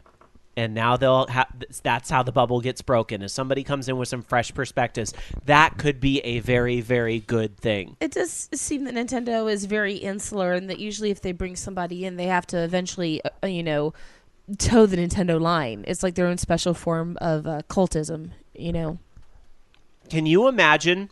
Sorry to add to the wank, but I can't resist. I have to do it. It's a gaming fan podcast. I'm doing the wank motion. All right, here we go. Can you imagine if Nintendo had hired Don Matrick? Fuck. I mean, but I could see a type of Nintendo coup along those lines. Not necessarily him, but along those lines. I could see them trying to lure over a big executive from some other company. That's just not the... Tiger Claw, I don't think that Iwata is going to be replaced by Miyamoto. I don't think that it would happen, and I don't think Miyamoto is... I don't think Miyamoto wants to be that guy. I think Miyamoto is more of a creative type than a business type. Miyamoto wants to make games. Exactly. Yeah. He's living his dream. He does that very well, being that face of creativity. Like, when you see Miyamoto, genuinely excited about one of his games, you can't help but be excited, too. I don't think, and that's, no matter what you think about Nintendo, I think it's hard to argue that Miyamoto's enthusiasm is fucking infectious, and Microsoft and Sony don't have that. They don't have Miyamoto. And they don't. That's the thing that I think keeps Nintendo strong, is the fact that they have people who are passionate about what they do, who love their jobs, and want to keep doing the best that they can. I really do like that they adhere to an ideal. Because you don't really see a whole lot of that. You certainly don't see it so much you really don't see it at all with Microsoft, unless, you're counting individual developers or a few people here and there. For the most part, it's just towing their corporate line. Sony is a lot the same way, too. Nintendo, you've got people who are enthusiastic about what they're doing and love what they do. And I honestly would even think that the underperformance of the Wii U would be taken as a personal disappointment, not from the real... certainly the fiscal standpoint is going to have something to do with it, but I think just from, we love this thing and no one else loves it, when you have the ugliest baby in the world and you love it, but everyone else thinks you just have an ugly baby. I hate to use that. What a strange analogy, but okay. But you get what I mean. I do. The system's only been out for a year. I don't really think it's a failure and it yet. Could grow out of being ugly. Babies grow. Nintendo Did I the just most. hear Loki defend the Wii U? He does it once in a while. Nintendo was the prettiest girl at the whole ball last console generation. Let's not forget. Well, and here's the other thing, and I want to put people. This just goes back to bringing up what if Iwata was replaced by Miyamoto. Imagine that you were living your dream job. You got to make games. This is what your passion was. Or, okay, it would go the same thing if they said, what if they made Koji Kondo CEO? He's a musician. What he does is make music. He develops the music and controls that part of whatever game environment he's working in. I think we need to get the guy that was doing the drumming as part of that stage demonstration for Wii Music. That guy, he has a good future at Nintendo. Well, my point is, why... If you try to offer that job to any of those guys, they'd probably turn it down right away and say, get someone who's a businessman to run the business. Go to our chat room at live.vognetwork.com. Let's see. Fifth Dream says Nintendo's ugly baby is Mario. That's Mario's true. not ugly. He's just plain. Let's see. Rama in chat says Loki defends the Wii U. Take a shot. And then, of course, there's some wank in our chat about who they should hire and so forth. Thank you for posting my favorite Mario fan art ever. Uh-oh. Who posted it? Ikuma JP? did. JP? I What love did you, he Ikuma post? san. It's a radio show. You're not supposed to be sending No, me artwork. it's one of the super buff Mario Oh. with the giant shroom. It's Super Mario Bear, if you know what I mean. Wink, wink, nudge, nudge. Yeah. I get it. Yeah. I'll do it. Well, you've been in San Francisco for how long now? Yeah. Okay. I'll do it. I'll he just doesn't bring look the Wii Italian, U he around. looks Russian. I can do it. It looks like Zangief cosplaying Mario. There you go. All right. Let's move on. Loki, what do you have?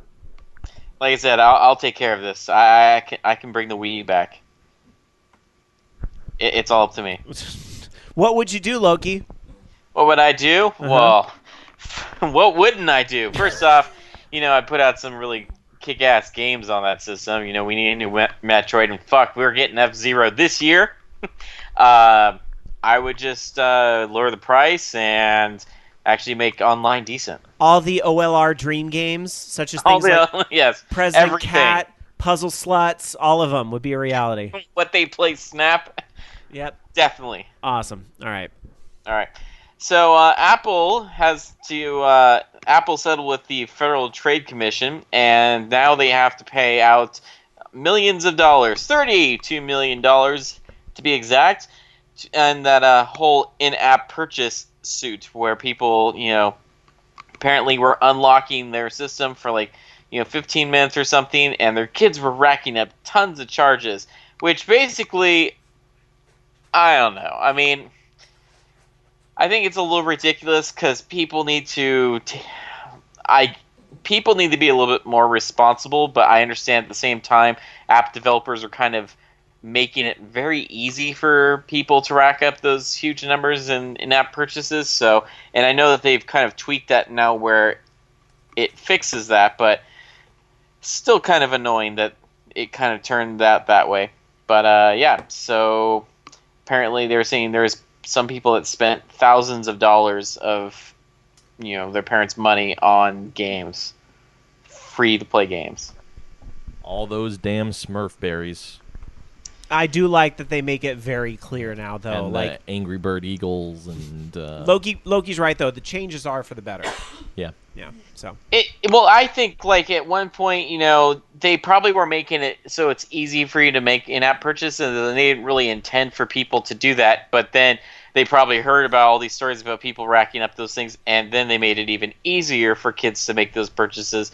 But at the same time, I think there's a little bit of the parents not taking responsibility for their kids using their account and stuff.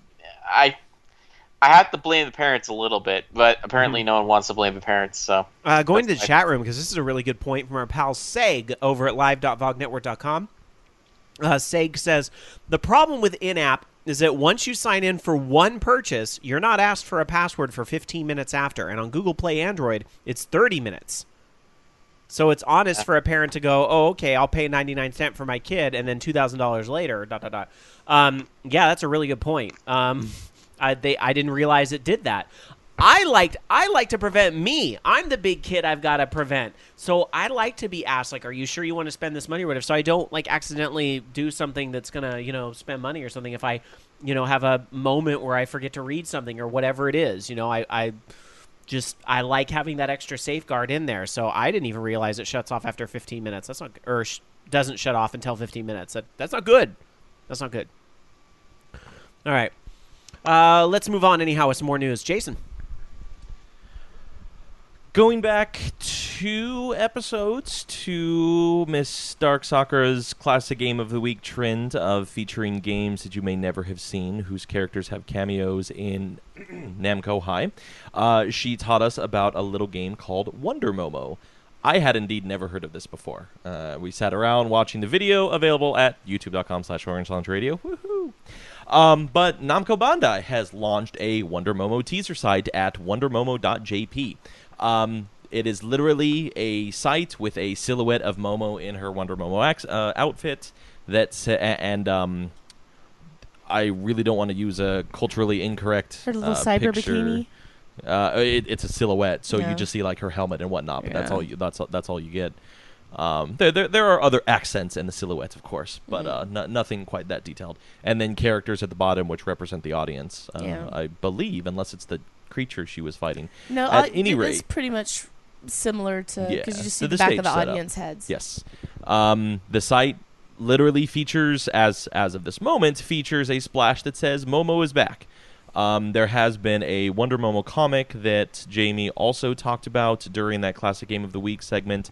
And shifty look. we have and this game never made it to America. So, and again, it is also WonderMomo.jp, which announces some pretty specific intentions. We don't know when it's going to come out, if it's going to be a port, revival, new game, new media, as seems to be the case between Namco High and, again, this webcomic for Wonder Momo specifically. Speculation is hugely up in the air, but a series from the 80s is on its way back in a prominent form, and it seems to be gathering a lot of attention and buzz. And that can't possibly be a bad thing. Seriously. Wonder Momo is a cute game. It is. It was very fun watching that. Even with gratuitous panty shots. All of 6 pixels, though. Let's be honest here. It's not You know- exactly. You know they'll look for the fan service wherever they can get it. Yes. And back in those days, well, maybe not so much in Japan. Aren't there other games, not counting Namco High itself, aren't there other games that have had other characters whose games have had similar reboots in the last couple of months? Or am I just making stuff up? I'm probably just making stuff up and thinking of Namco High There's itself. plenty I'd like to see. Yeah.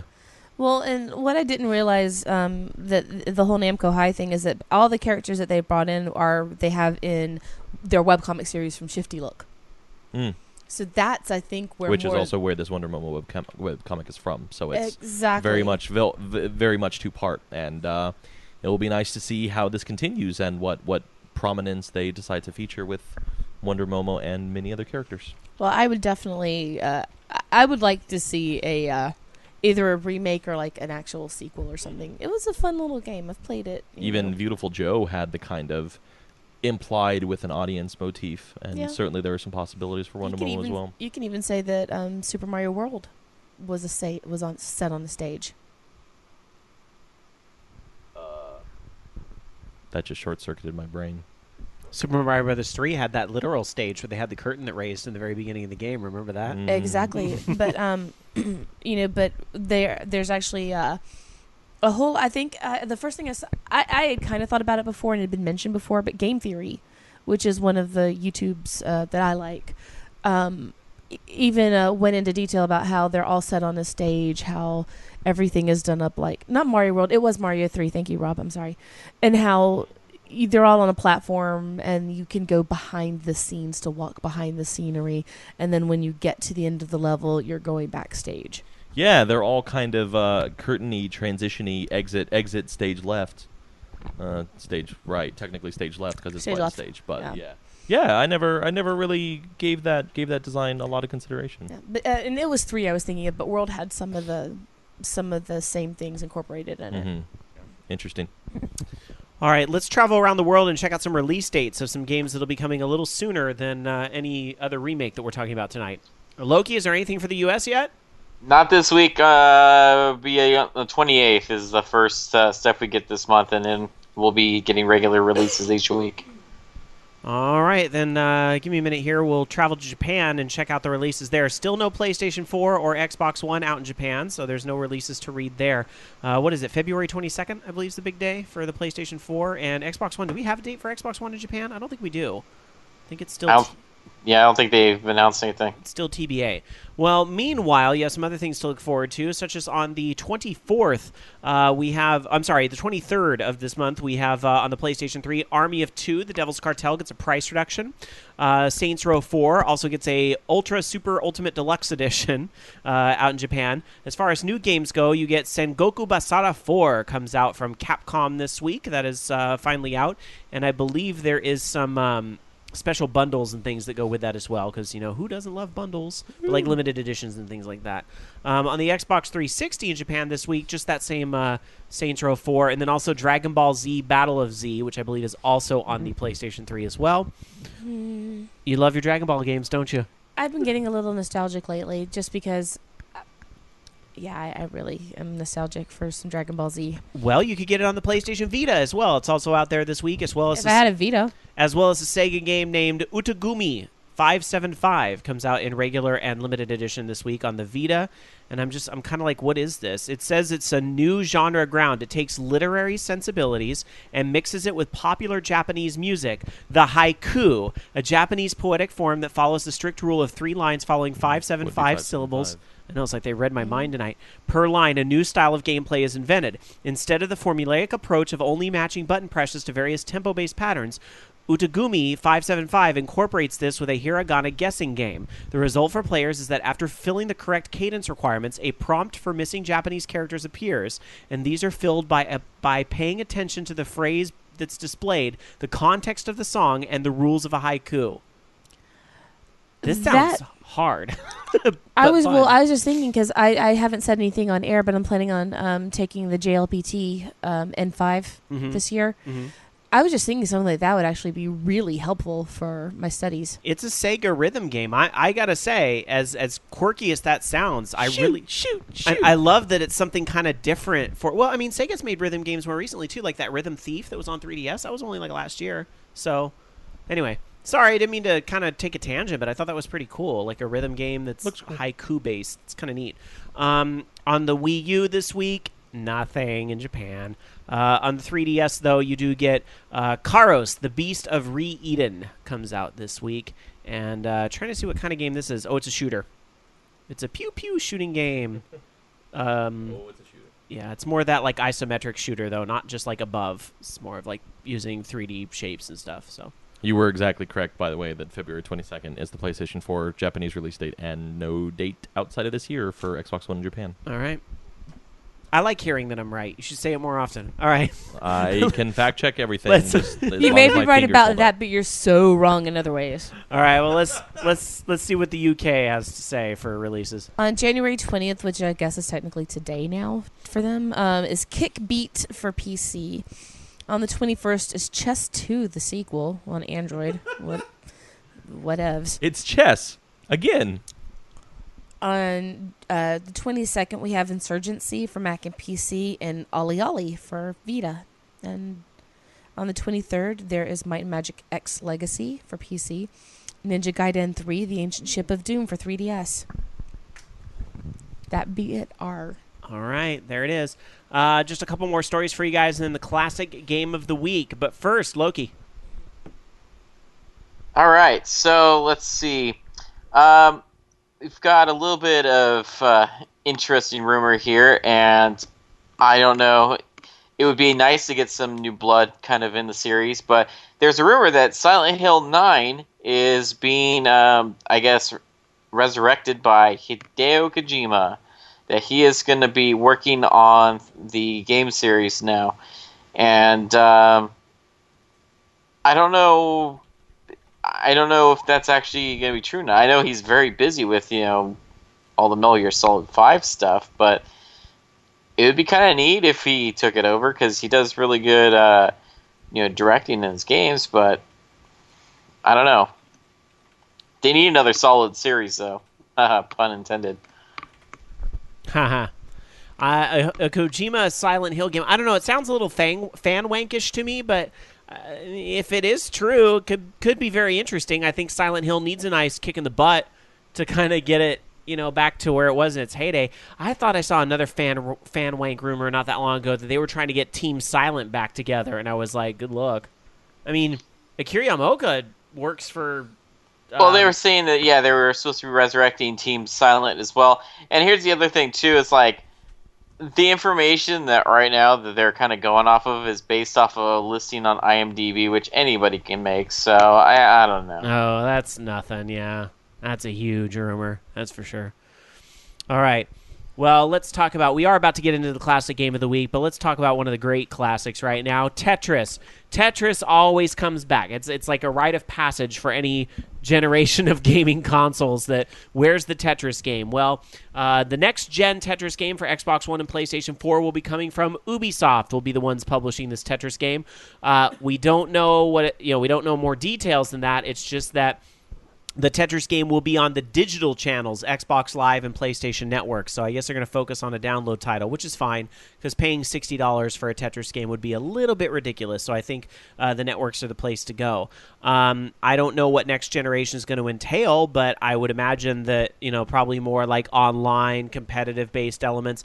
I got to say, though, since it's been a very Nintendo talking about what they've done right and wrong over the years, Tetris on the DS was so freaking good. Like, it's going to be really hard to top that one. Remember Tetris on the DS? That was a great port of that game. Probably the best since the original NES version, just with all its different modes and the retro Nintendo stuff they brought into that. Obviously, Ubisoft can't do that, but it'll be interesting to see what they decide to add to this as well. So, there you go. No word on when it's coming out. Maybe a year from now? Whenever they feel holiday? like it. Yeah, whenever it's done. So you can just wait. While you're waiting for that Tetris game, maybe you want to take a moment out to experience a classic. Well, Dark Soccer is here to help you out. Because every week she dives into the gaming vault and finds a game that she thinks, hey, you should be playing this game. In my case, it's blowing dust off of it. She really likes diving. She does. I'm not a good diver. I'm more just like Dives into the vault. She just plays. Scrooge I McDuck do a style. cannonball into it. Dives into the mailbag, Scrooge McDuck style. She plays one on TV. She dives into the UK, Scrooge McDuck style. I wish I could just dive to the UK. That would be awesome. She's actually just singing "Dive by B for You." I the just whole started time. humming that, but I have no voice, so stop it. Dark Sakura. Stop it. What is the classic game of the week? The classic game of the week is Taiko no Tatsujin. I like that's actually from the Wii version, so I was trying to find older stuff and only found like the Evangelion thing. But the Wii version had the cutest accessory. It had that little inflatable drum. And since I'm sticking with my Namco High theme, Donko is a character from that showed up in Namco High, who's a character in this.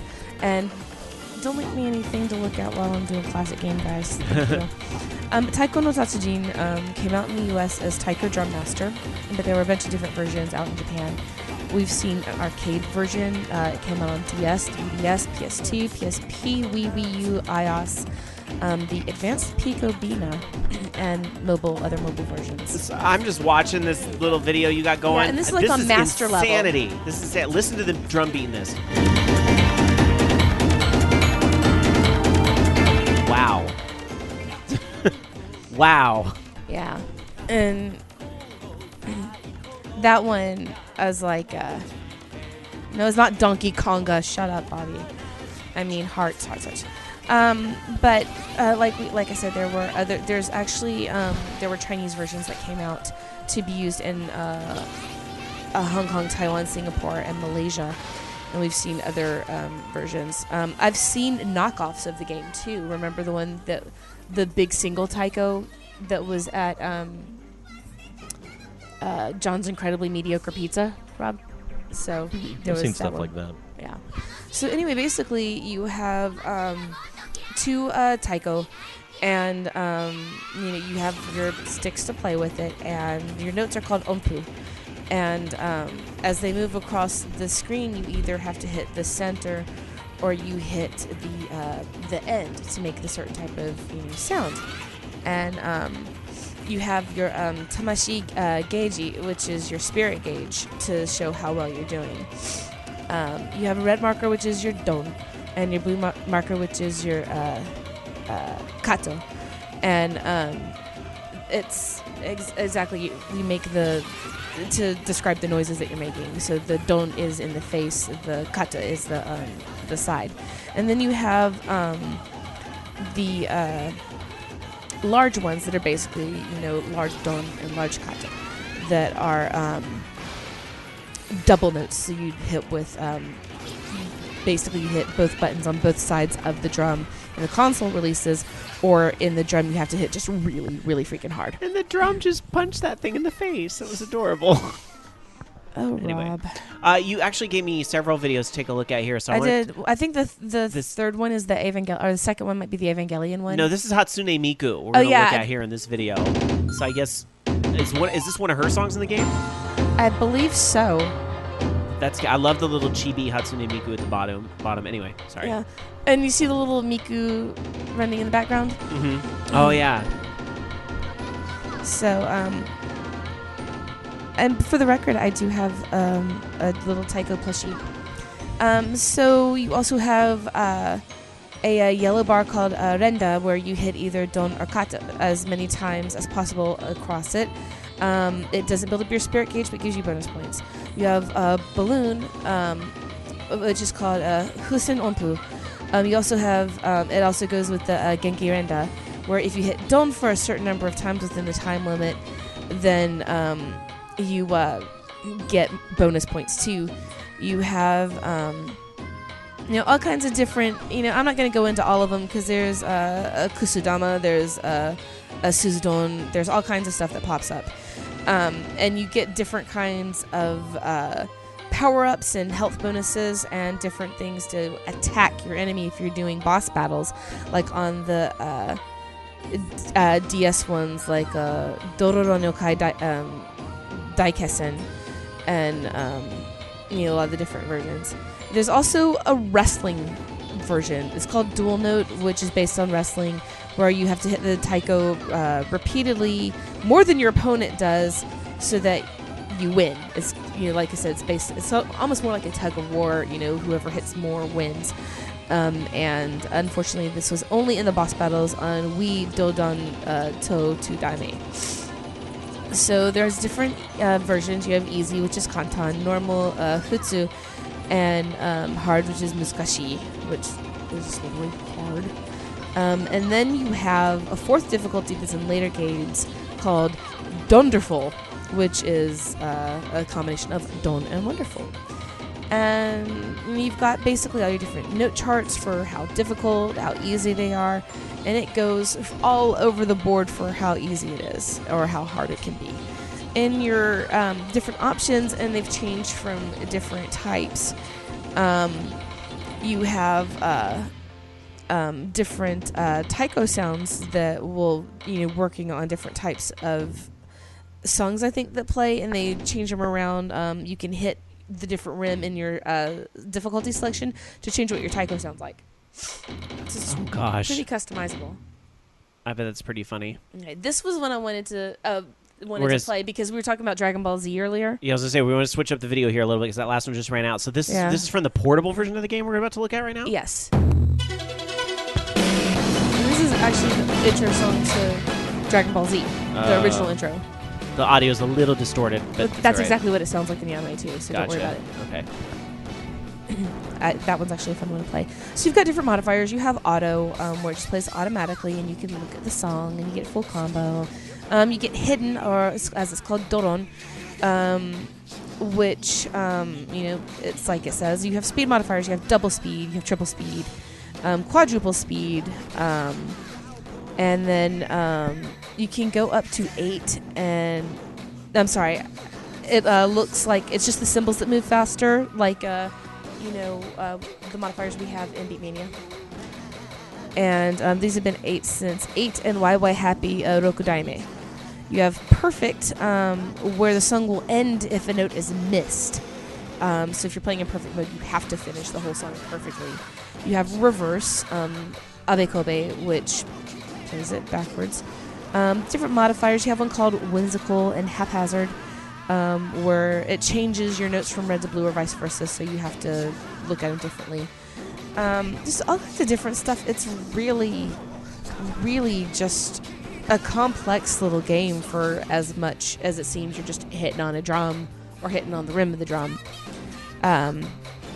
So all kinds of different versions. As far as what has come out, for the Japanese versions, there are plenty of them.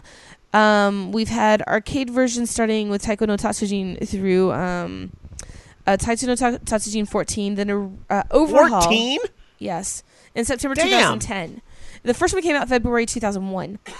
And then the revamp, which is Taiko no Tatsujin from November 2011, and Taitsu no Takujin Katsudon, and the Sorairo version that came out in March 2013. For home versions, we've had 3 different on the DS, a bunch on 3DS. The last one coming out November 29th, 2012, called Taiko no Tatsujin Wii Chogokaban. And there's been a Wii U version, Taiko no Tatsujin Wii U. Tons on PS2, 3 on PSP, 4 on iOS, 3 on Android, 1 on Advanced Picobina, and different mobile versions, 2 in Japan, which were Taiko no Tatsujin Pop Monthly and Taiko no Tatsujin Mobile, and then one that came out in South Korea. We have had different guest appearances within the games. Like I said, Hatsune Miku showed up in Portable DX, and I sent you that link. And you can also play the same song in Project Diva.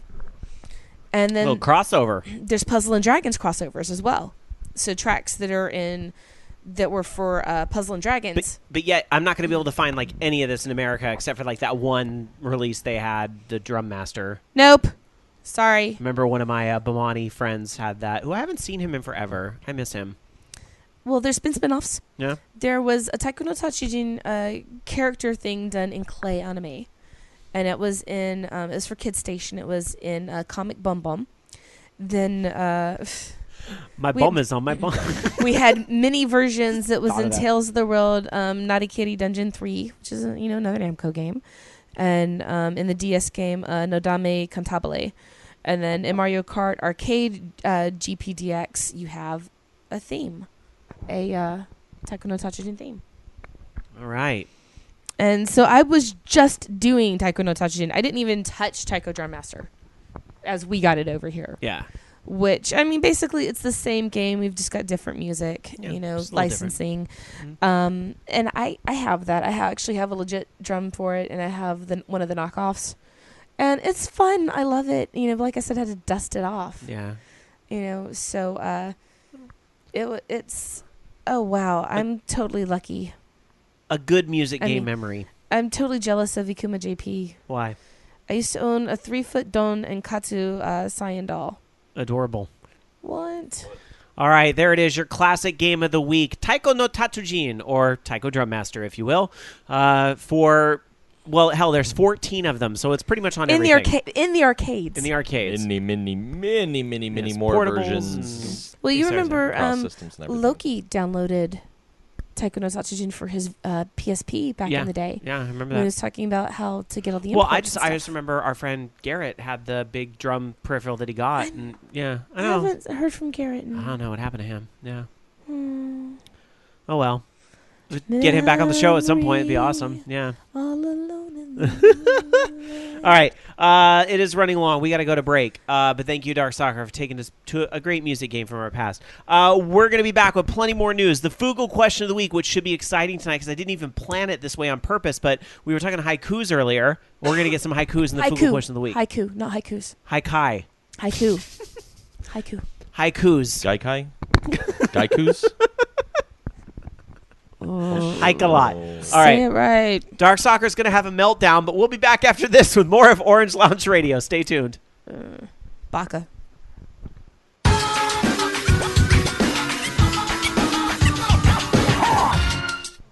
Hi, everybody, and welcome back to Orange Lounge Radio. We are live here on January 19th, 2014, with the 536th episode of our program already in progress.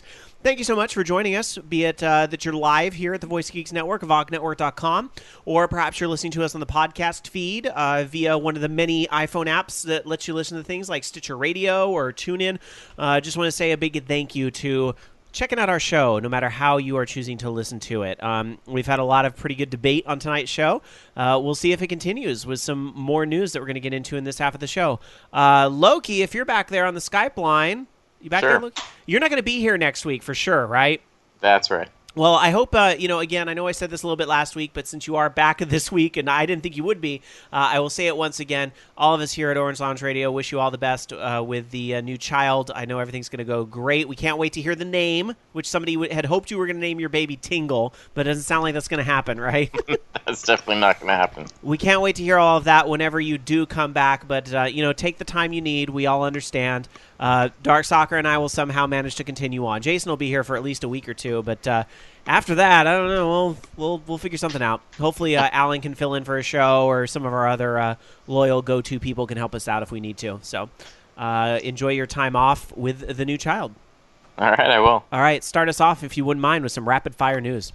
Yes, so there was a teaser trailer, if you will, that was put out by Bossa Studios, who you may remember did a little game on Steam called Surgeon Simulator 2013, and the video is called "Shh, I Dentist Now," and so it's kind of teasing a little bit like they have a Surgeon Simulator for coming soon for the iPad.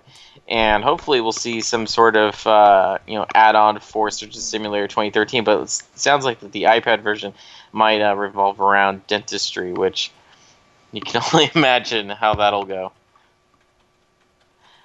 Yeah, I'm not excited about this game because I'm not a big fan of the dentist. No offense to any who may be listening, but it just I'm one of those people. So yeah, I look at the idea after seeing Surgeon Simulator, which by the way is a part of the I don't think this ever came up on the show, but Humble Bundle 10 is out and it's great, and it's to help charity. But Surgeon Simulator is one of the games in it, and yeah, after seeing that, when I hear about this idea is really funny, but I'll pass. Thanks. I am equal parts thrilled and horrified by it because I don't mind dental work. I've had a fair amount in my life, including something that only hosts. They look fine to me. You don't gotta show me the back of your throat, Jason. Ooh, it's very sexy. I can see your Humble. uvula. I am equal parts thrilled, horrified, and prepared to play this game because if it's even remotely as impossible as Surgeon Simulator is, and it'll be a good time, but with lots of drills and noises and whirly bits and picks and spiky things. And I think I'm like the only person I know that doesn't have dentist trauma. I always fall asleep because I'm bored. Consider yourself lucky. It's just I'm kind of curious to see how it's going to work as far as, because the whole point of Surgeon Simulator is that the controls are really hard to use, and so with a iPad, I guess it would be a little bit easier. I think with the touchscreen, maybe I guess they're going to map it exactly the same. One hand does the 5 keys, and the other hand moves the actual arm. I don't know. We'll see. All right. And then moving on, Unity is coming to the Vita, and this is great if you are an up-and-coming game developer. Now you can actually port your Unity games that you make in for the Vita, I guess. And I think now, I think Unity supports pretty much almost all console platforms now.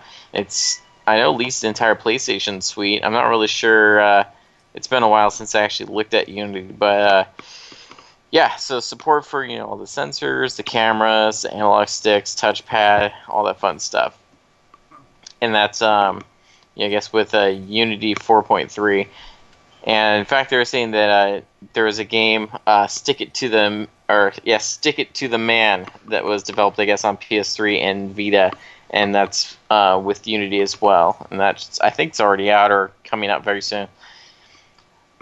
So that's kind of cool, I think. Especially since it's relatively, it's free to use non-commercially, and if you make, I think, over $10,000 in a year or something like that, then you have to pay the licensing fee, which isn't that expensive. And last but not least, Apple and Google have pulled a game, if you will, that was promoting plastic surgery for children. It was a game called Plastic Surgery for Barbie, which I'm sure probably could, been pulled just because, the copyright infringement on the name itself.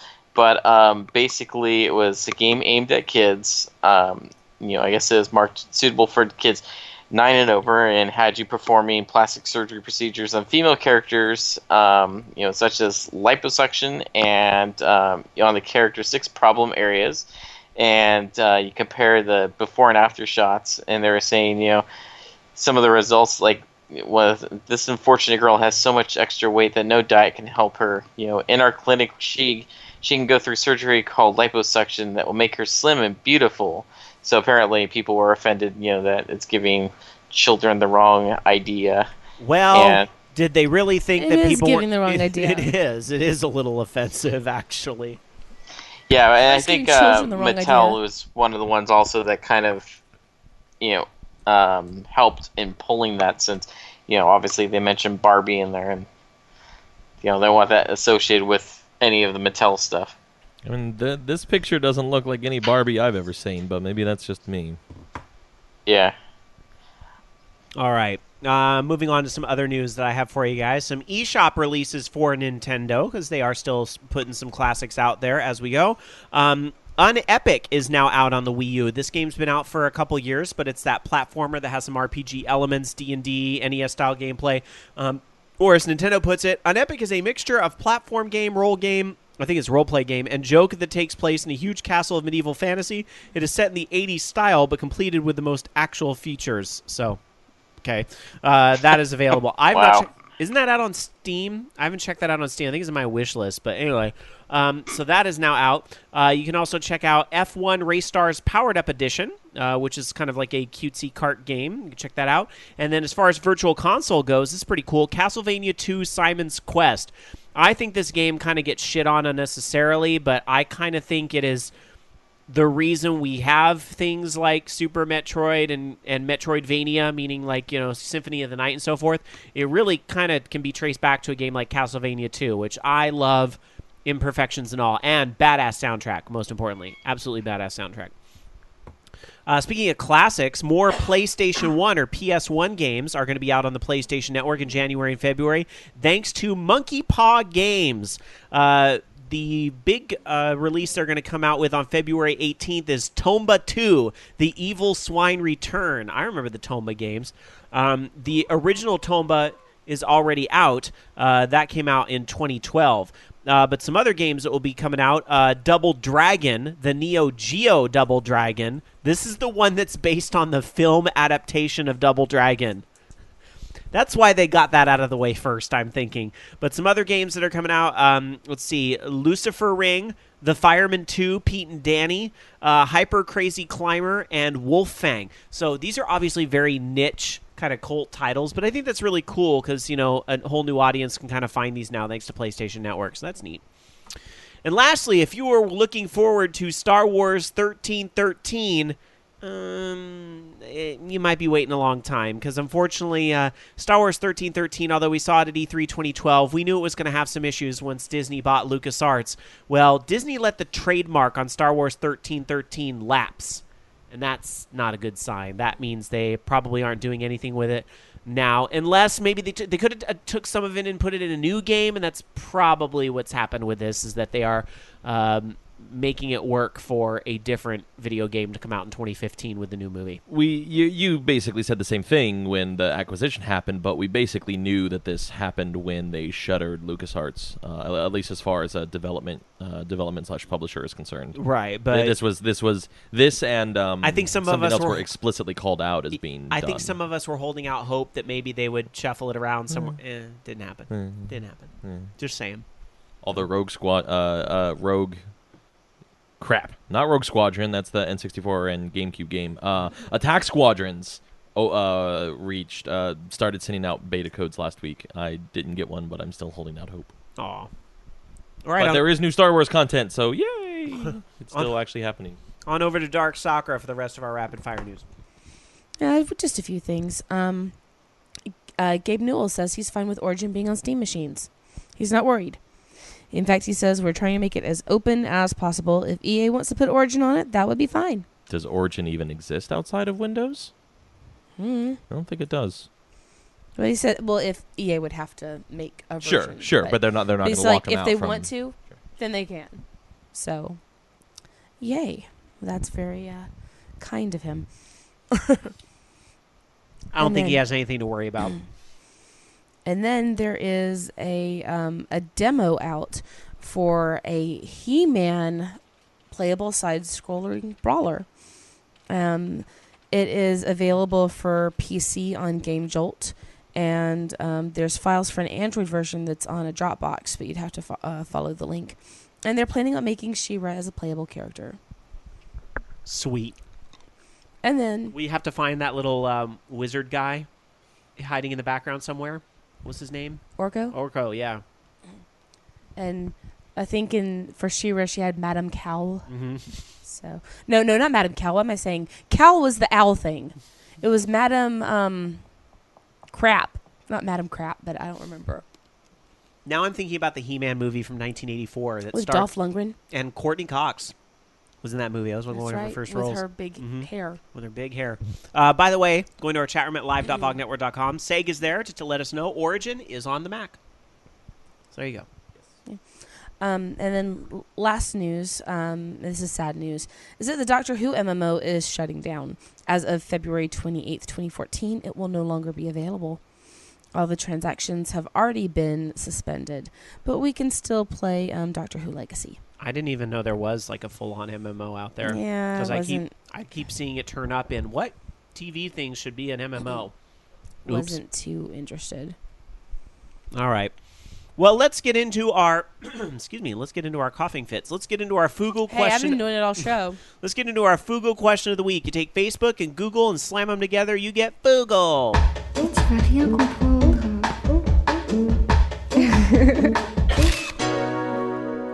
Every week we go to our Facebook and Google Plus fan communities, available at facebook.com/Orange Lounge Radio and google.com/plus Orange Lounge Radio. And we ask a question and we read some of our favorite answers on air. Although I made it a little trickier tonight. So we've got less answers because of it, and they're all short. But that's all right, because we love haikus. And sure enough, Haiku. haikais. That's a completely different word. All right. Anyhow, the question we asked. So, we're going to ask the obvious question, what would you do to boost sales of Nintendo products? But all answers must be written as a haiku. 5 syllables, 7 syllables, 5. Let's see how many people broke the rule. I will be the haiku enforcer. Will you be the syllable police tonight? I will be. All right, let's go to Google Plus first, because I always forget to start with Google Plus, so I'm going to start with them tonight. So let's start with Act Deft. I'm gonna actually dim the music here to make it a little easier for you to be the syllable police. All right, here we go. Act Deft. To avoid a flop, Nintendo needs games a lot. New marketing works. That pass? That I think it passes. All right, good. That's Good. actually really well written. Yeah, that's good. That goes together very well. Reddertainment. Create a better platform for online gameplay. Also boobs. Boobs.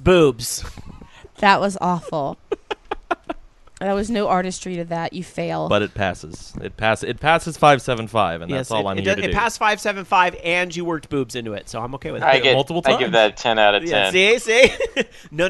It's a 17 out of 17. You know All right. what? You need to stop. Total syllables, 575. Just stop. Oh. Paul L. I'll see myself out. Paul L. Here we go with Paul L. on Google+. Drop the price by half. Unique use of the touchpad. Pokemon Wii U. There you go. from Very Paul. good. Very These good. are awesome. Mhm. See, I love haiku nights on Fugle Question of the Week. I should do haikus every week, or haiku. We should every do week. this show in haiku. That's it. Nah, it's never going to happen with my big mouth, her big mouth, your big mouth. No, maybe 5 hours, 7 hours, 5 hours. All right. And you definitely being the No, seven. I have. Let's be real. I have here. to work in the morning. All right, Travis H. Please give us more games. Wii U smells kind of moldy. Do not do cell phones. But then in parentheses, he put mobile gaming rumor barf. I think you're not allowed to have four lines, sir. Not quite. Not and the, quite. The last one. Oh wait, no. Do not do. Yeah, that's. Yeah. There's something at the 7. It was like a bonus. Wii It was like the U bonus scene on the smells. DVD. It was like the extra line. All right. Okay, here we go. Yeah, minus that extraneous sentence. Anyways, Here we go. Facebook. Facebook, Tech 2030 on Facebook. Pokemon is what Nintendo must use to save their failing console. It passes. Failing is a strong word, but again, it's hard to sugarcoat the numbers. It needs to do better. Degenerate Johnny. Expand first party. Nintendo must be Disney. Buy up third parties. That's what Nintendo should do. All right, EA, you're not going to put games on the system? Fine, we'll just fucking buy you with all this cash we have on hand. I wonder if they have I could enough. buy and sell you, bitch. Probably not. No, realistically, they probably don't have enough to buy EA, but Yeah. you never know. No, not EA. Not EA. But their market caps are past Sony, so then maybe we should just buy. No, Bloody, bloody, blah. it's a terrible. I no. understand how finances work. All right. Renee, for our buddy from Koopa Club, responds with the following. Nintendo only has to do one simple thing. HD retro games. NES Remix, anyone? NES Remix. Not I full- already told you my issues with that. Baseball is not a fucking retro classic. All right, neither is Wrecking Crew. I'm kind of a fan. Other than the horror. No, never mind. Continue, Like- please. They need to do their own version of Super Mario crossover. There's only right. Now that would be awesome. Like honestly, just why don't just do Super Mario crossover? I mean, all respect to the guys who made it, but since they kind of took a bunch of the Nintendo's characters, Nintendo stealing their game would only be fair play. All right, our buddy Flacco Jones responds and says, "No more 3DS games, no more 2DS games, no more Wii U games." I don't think that's a haiku. Someone missed the memo. You missed the memo. Just Nintendo games that play on all current Nintendo consoles. They're all dual screen anyway, so it's not a huge stretch. You didn't do a haiku. But Boo. we still love you. Sort of. Boo. Sometimes. All right, KJ. Fatal Frame Wii U. Oh, God. Lots of ghosts and scares for you. Body not ready. That was I like- that's good. 4-7. That was 475, unfortunately. No, Fatal Frame Wii U. That's Okay. 5. Oh, yeah. I just policed the police. Well. All right. I'm going to I save tried. the next one I'm going to save for last because that's my favorite. So we're going to do that last. All right. Dark Charger Fatal says. Frame Wii U, though. I mean, I Yeah. liked 4's engine, and if they smoothed out some of the rough edges, and oh my God. Okay. All right. Dark Charger says, understand online. Focus on games, not gimmicks. Cross-platform support. I'm not sure what cross-platform. Oh, maybe 3DS. Eddie, who hasn't been on this show in forever, maybe he goes. he really thinks that games should be not exclusive to Nintendo to boost software sales. And that will be the first foot in the grave if that happens. All right, our buddy Eddie, who used to go by the Doctor on this show, and I hope he comes back someday. I miss his face. Eddie says, "Legend of Zelda, be unapologetic. Oh my God, that's a hard word to parse. Rage Against Machine." Critical Myth says, "Abandon Wii U. Publish to competitors. Focus on handheld." Again, I know that's what people want, but focus on handheld. But publish on competitors over Iwata's dead body. All right. Awesome Unicorn. I love that name. So Awesome Unicorn says, "To play is to love. Nintendo's strength and downfall. Price drop. More titles." I like that. That was strangely poetic. I like that one. All right. Renee sent a couple more haikus, but one haiku per person. Fifth Dream responds and says, "Any games but these. Zelda, Mario, Metroid. Do something new, please." Michael H. wrote a response that definitely was not a haiku. Sorry, sir. Rob H. definitely not a haiku. Sorry, sir. But Fifth Dream responded, which what I think is a haiku. Fifth Dream says, "One of the best games Nintendo needs to reboot. Hey, you, Pikachu." Oh yeah, that'll do wonders for them. All right, but here it is. This is the winner. You get a gold star, sir. This was my favorite out of all the responses. You ready? Here you go. Gold star haiku, but I need it to be policed. From Red the Haze. Sorry, I love this haiku. Okay, here we go. Ready? Price drop. Price drop, drop, drop. Wub, wub, wub, wub, wub, wub. M-rated games, please. It passes. Price drop. Price drop. Price drop, drop, drop. Whoa, Wub, wub, wub, wub, wub, wub. No. You win, sir. You win an internet. Congratulations. No. Red the Haze, your username has never been more appropriate considering that Rob's face is beat red right now. Price drop, drop, drop. Whoa, whoa, whoa, whoa, whoa, whoa. No. I'm gonna be like walking to the mall tomorrow for some sale or something, and I'm just gonna be in the middle of the mall. I'm gonna start strutting. Price drop, drop. Whoa, whoa, whoa, whoa. All right. Well, I'm glad we can laugh on this episode for once. All right. Hey, we've been having a good time. Oh, we We've have been having a good time. We've been All right. having quite the gay old time. All right. Actually, Black Wolf says I could give him loot. That's right. I could assign him specific loot. Maybe I will do that. I'll see if he has a VOG Network account. I'll give him I'll give him a cherry blossom or something because he's such a haiku. Give him the Give him a dubstep gun. A dubstep gun. Yeah, I was We'll gonna see. say dubstep. Well, I'm not. We can't give things that are copyright. Like I can't give out Mickey Mouse ears and things Give like that. him an extraneous bass EDM gun. All right. Give him a golden 575. There you go. All right. Hey, that's a good idea. There you go. All and right. then make like ripples for the bass, like 575 with a big button. No, sorry. All right, we'll figure something I'm out. sorry. Tiger Claw said haiku dubstep. Let's make it happen. All I keep thinking about is there's you know what Enka is, right?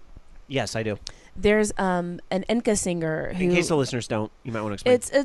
it's really sad, sappy. It's done a really melancholy style, and it's pretty much just a Japanese style. But there's a singer out there who is a quarter Japanese named Jero, and he does Enka hip hop style. And that's all I was thinking about is Jero. He does nothing but Enka covers, hip hop style. So, anyway, I have like his last 2 albums. They're very good. Well, for all the big audience looking for that. All right. Yes, I like Enka. Shut up. All right, let's move on with some more gaming news. Loki. All right. So, let's see. I was kind of distracted I was actually looking at a further topic here. Let's talk a little bit about baseball. And, it's funny. We had a baseball series, the 2K series, just kind of up and cancel itself. Now we have an old baseball series coming back. And RBI Baseball is that series. It's RBI Baseball 14. It's supposed to be coming out from Time Warner Interactive. Or I guess, I'm sorry, the Time Warner Interactive did the original one. But this one's supposed to be coming out on consoles and mobile. And doesn't really say on who's developing yet, but I don't know. It's interesting to see that coming back. I don't know if it's actually going to be like a full-fledged game. 'Cause when they mention mobile, I always think something very quick being done. But it'd be interesting to see yet another series, and hopefully something that's actually on the Xbox, because right now the only option for baseball is MLB 14 the show. So yeah, something that finally gets baseball games back in the limelight, considering the news we've been reporting on over the last month. Yeah, I'm surprised they couldn't have. They just gave up on that. Maybe this 2K Sports, they've been doing pretty good stuff with NBA. I'm surprised that they couldn't do that same type of thing with MLB. I don't know. As much as I like the whole idea of retro with RBI Baseball, obviously I'm not a big sports gaming person anyway, but I don't remember RBI Baseball really being a particular favorite of mine. So when I kind of hear this is coming back, I'm like, eh. Maybe it's just one of those things where it's in name only. I don't know. Well, and also too, not everything comes back was necessarily great, because remember they did a redo of Tecmo Bowl, and I don't think that was that great on the Wii either. It really wasn't, which was really unfortunate. It just wasn't the same as the original. But or Blitz, remember Blitz? They try to make it all hardcore. Or NBA Jam. Oh my God, the new NBA Jam was really not good. So, yeah, sometimes it's just not the same. But it could also end up being better. Who knows? Speaking of reboots, here's a game that they rebooted, and it came out way better. It was for the better for it. And it's Tomb Raider. And there is yet some more news coming out on Tomb Raider as we're heading into the, the definitive Laura's Hair edition. The one that's coming out soon, right? Definitive and Game of the Year. No, sorry, Definitive Game of the Year edition or whatever. So Tomb Raider is the big kind of buzz quote about the story this week is that Tomb Raider is finally in the black, meaning it's finally been a profitable game. And this goes back to that story where they mentioned that Square Enix at one point had said, very disappointed that the game didn't sell what it was supposed to, and an only 3.4 million. Well, they were expecting 5 to 6 million. Well, a lot of that has to do with the cost to make the game because, pretty games don't come cheap. So the news got around, and in an interview with Eurogamer, executive producer Scott Amos said that, quote, by the end of last year, Tomb Raider is in the black. We've crossed the line of profitability for the last gen and PC versions. And so I imagine the definitive edition, I don't want to call it a cash-in, but because, obviously it looks like they've done more than just port the game to the other system. So I want to give it a little more credit than that. But obviously it's kind of a way to put it even further in the black, let's say. I imagine a game like this didn't cost nearly that same amount of money to end up making. So to try to get this out there for the people that might have missed Tomb Raider the first time, now that they're getting PlayStation 4s in the house or what have you, or Xbox Ones as the case may be, I imagine it's going to push itself even further into the black and hopefully justify the continuation of the series. Because I think all of us here at OLR, as well as you guys in chat and so forth, we'd like to see a sequel in this style of Tomb Raider. At least I know I would. I hope that if they do a sequel, however, though, that we get to start in Laura's mansion and commit suicide in hideous ways, just like in the original PC game, right? That was great. That was in the second one. Yeah. Or as Dark Sakura will call it, Girl 2. I need to find that picture again and link it to everybody. I have to thank Alan for the idea. Other continued comments from that interview. As a franchise, Square Enix is clearly invested in us. They already let us get kickstarted on a sequel, and they backed us with the game's upcoming definitive edition. That's right. We already knew because that comic thing had spoiled, and they had to come out and say, yes, we're doing something else. So there you go. They've always been behind us, regardless of maybe what was said or how it was said in the press. And certainly at the end of the year, we've actually gone over expectations because we've managed to get profitability back. So, great. Can't wait to see what's next in that franchise. Be a lot of fun. All right. Let's go on with some more stories. Dark Sakura. Well, I have a story. As soon as my tablet stops choking. There we go. Basically, Valve has paid the community content creators $400,000 collectively in the first week of January. They did it during. They actually came out with a statement on Steam Day, and the content, like we all know, is just regular people out there making content to resell. Whether it be Team Fortress 2 stuff, or making gifts for other people, making there's all kinds of different games and items that have come out. So Steam's paying for it. So they're like, thank you, here, have money.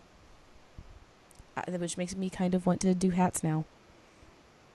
Should I make hats, Rob? Hats would be awesome, actually. Okay. So, very cool. All right. Well, let's move on with just a couple more stories for the mailbag. Loki. Yeah, so, you may have heard that there's been some multiplayer alpha invites going out for Titanfall, and of course all of them are under NDA, which means we need to upload that shit to the internet as fast as possible, and that's what's happened. So there's a lot of gameplay from Titanfall making it out to the internet, and I don't know, I've actually checked out some of it. It looks better than I thought it would be, and looks actually quite fun. Although some of the stuff in there is very early, like the textures are only 25% as detailed as they're going to be in the final version. Which, that being said, they still look really good already. So I don't know. And then also the gameplay looks pretty fast. It just looks interesting. I don't know, very fast paced. So I probably have to check that out on 360 when it comes out.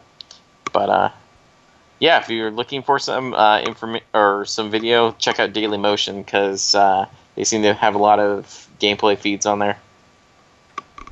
Yeah, I was checking out one of those bootleg feeds. It looks pretty cool. Yeah, it does. Yeah. So. And I mean, it looks like there's still a lot of people running around, even though it's only 6-on-6. There's a lot of AI players and stuff in there, and the mechs and everything is still pretty crazy. So I don't think the 6-on-6 now, after seeing all the people complain about it, is going to be that big of an issue. I always thought that discussion was way overhyped. I didn't think that was going to cripple the game at all. I am a little concerned that the AI is as stupid as it is in the video that they're being shown me, because this game is only a couple months out, or not even, like pretty much a month and a half away. So hopefully they can fix that in time. All right. Well, let's go to the mailbag. We encourage you to send your emails and feedback to the show at mailbag@orangeloungeradio.com. And every week, Usually, Dark Sakura will dive into the mailbag head first and pull out an email. There's that she diving thinks- thing again. I know, right?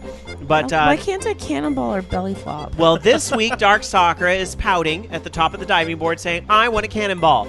So Jason will have to dive instead. I'm She's the little kid throwing a hissy fit on the side of the pool. I know. But it's wet, No. and it's cold, No. and it's water. I think right now I have the perfect voice to do whiny 3-year-old. I want Yes, you back. Oh, you are correct in that assumption. The listeners, thank you for that one. Woohoo. All right. Well, for those that are still connected and listening to the And show have your after hearing that. intact. All right, let's get to the mailbag. Jason, if you wouldn't mind. Rob says, oh, speaking of Rob and Jason talked about how racy content is getting onto the PSN live streams, PS4 live streams.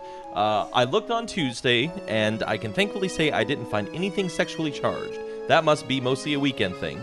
Yeah, weekend holidays. There was a guy drinking himself drunk, and another getting high off camera. But there was also a guy jamming on his electric guitar to make things a bit better. Then I read the chat, and it was awful. They made fun of the way that people on camera looked, dressed, acted, and they also made the most disgusting situations. From what pit do these words come from? I'm not one for censorship, but it tested my resolve. I'm all about self-censorship, so I turned that crap off. The language being used by the broadcasters themselves wasn't too clean either, but that's another issue. So, yeah, even if the content on screen isn't rolling with it, the masses can say what they want to say, and it usually leans in a very particular direction. The chat is almost worse in many ways than what's being offered out there on PlayStation 4, because the stories we were telling last week, obviously those were some of the big horror stories, if you will, but that's not all the feeds. I mean, once again, I was trying to find a shocking feed to show Dark Sakura before the show tonight, because she wasn't here last week to hear, well, I mean, she heard the discussion, but she wasn't here to participate in it. But when I looked at those feeds today, I was like, there really isn't anything that scandalous. There was some girl there she had an accent. She's like Australian, maybe. She was sitting there, and she was just sitting there reading the chat and responding to it. But then once again, looking at the chat, people would say things like, it was just calling her names and stuff like that. It was just pretty disgusting. I don't see why people think that that's okay. They've got this layer of anonymity being on the internet, but I still don't think that's enough.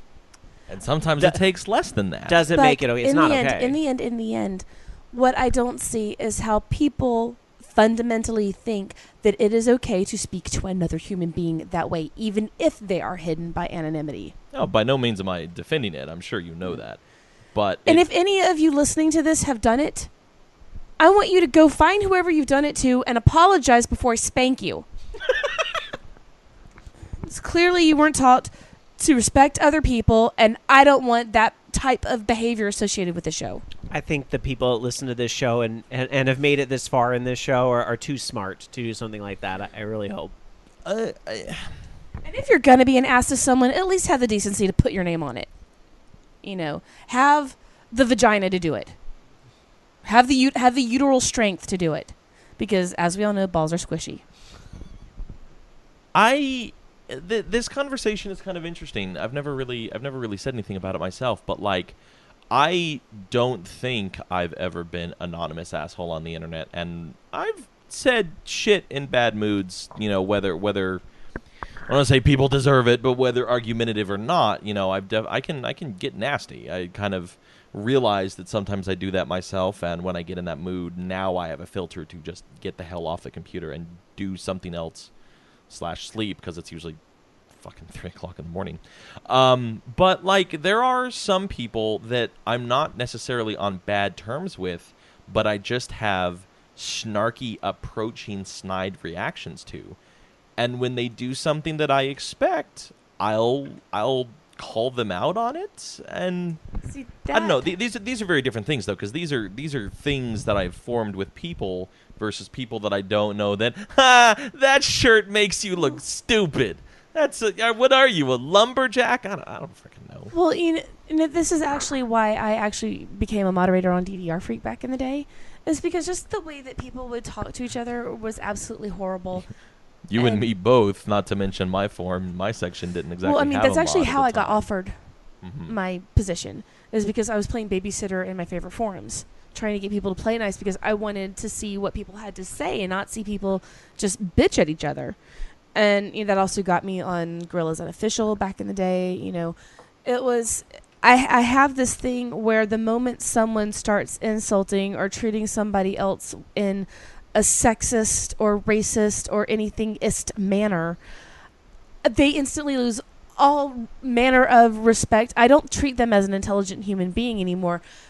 I don't deal with them. I cut them out. They are no longer existing to me. I made a point last week when we were talking about this that it's not even an ist. Maybe there's a word that ends in this that describes it, but it's just a nasty mentality, and it doesn't have to be born out of any sort of a prejudice. People will do these things because it satisfies a need. It's the bully mentality. It really is when it's the put down someone to make yourself feel better. It's using the internet as validation. To an extent. That among other things, no doubt. In and of itself is super unhealthy. It is.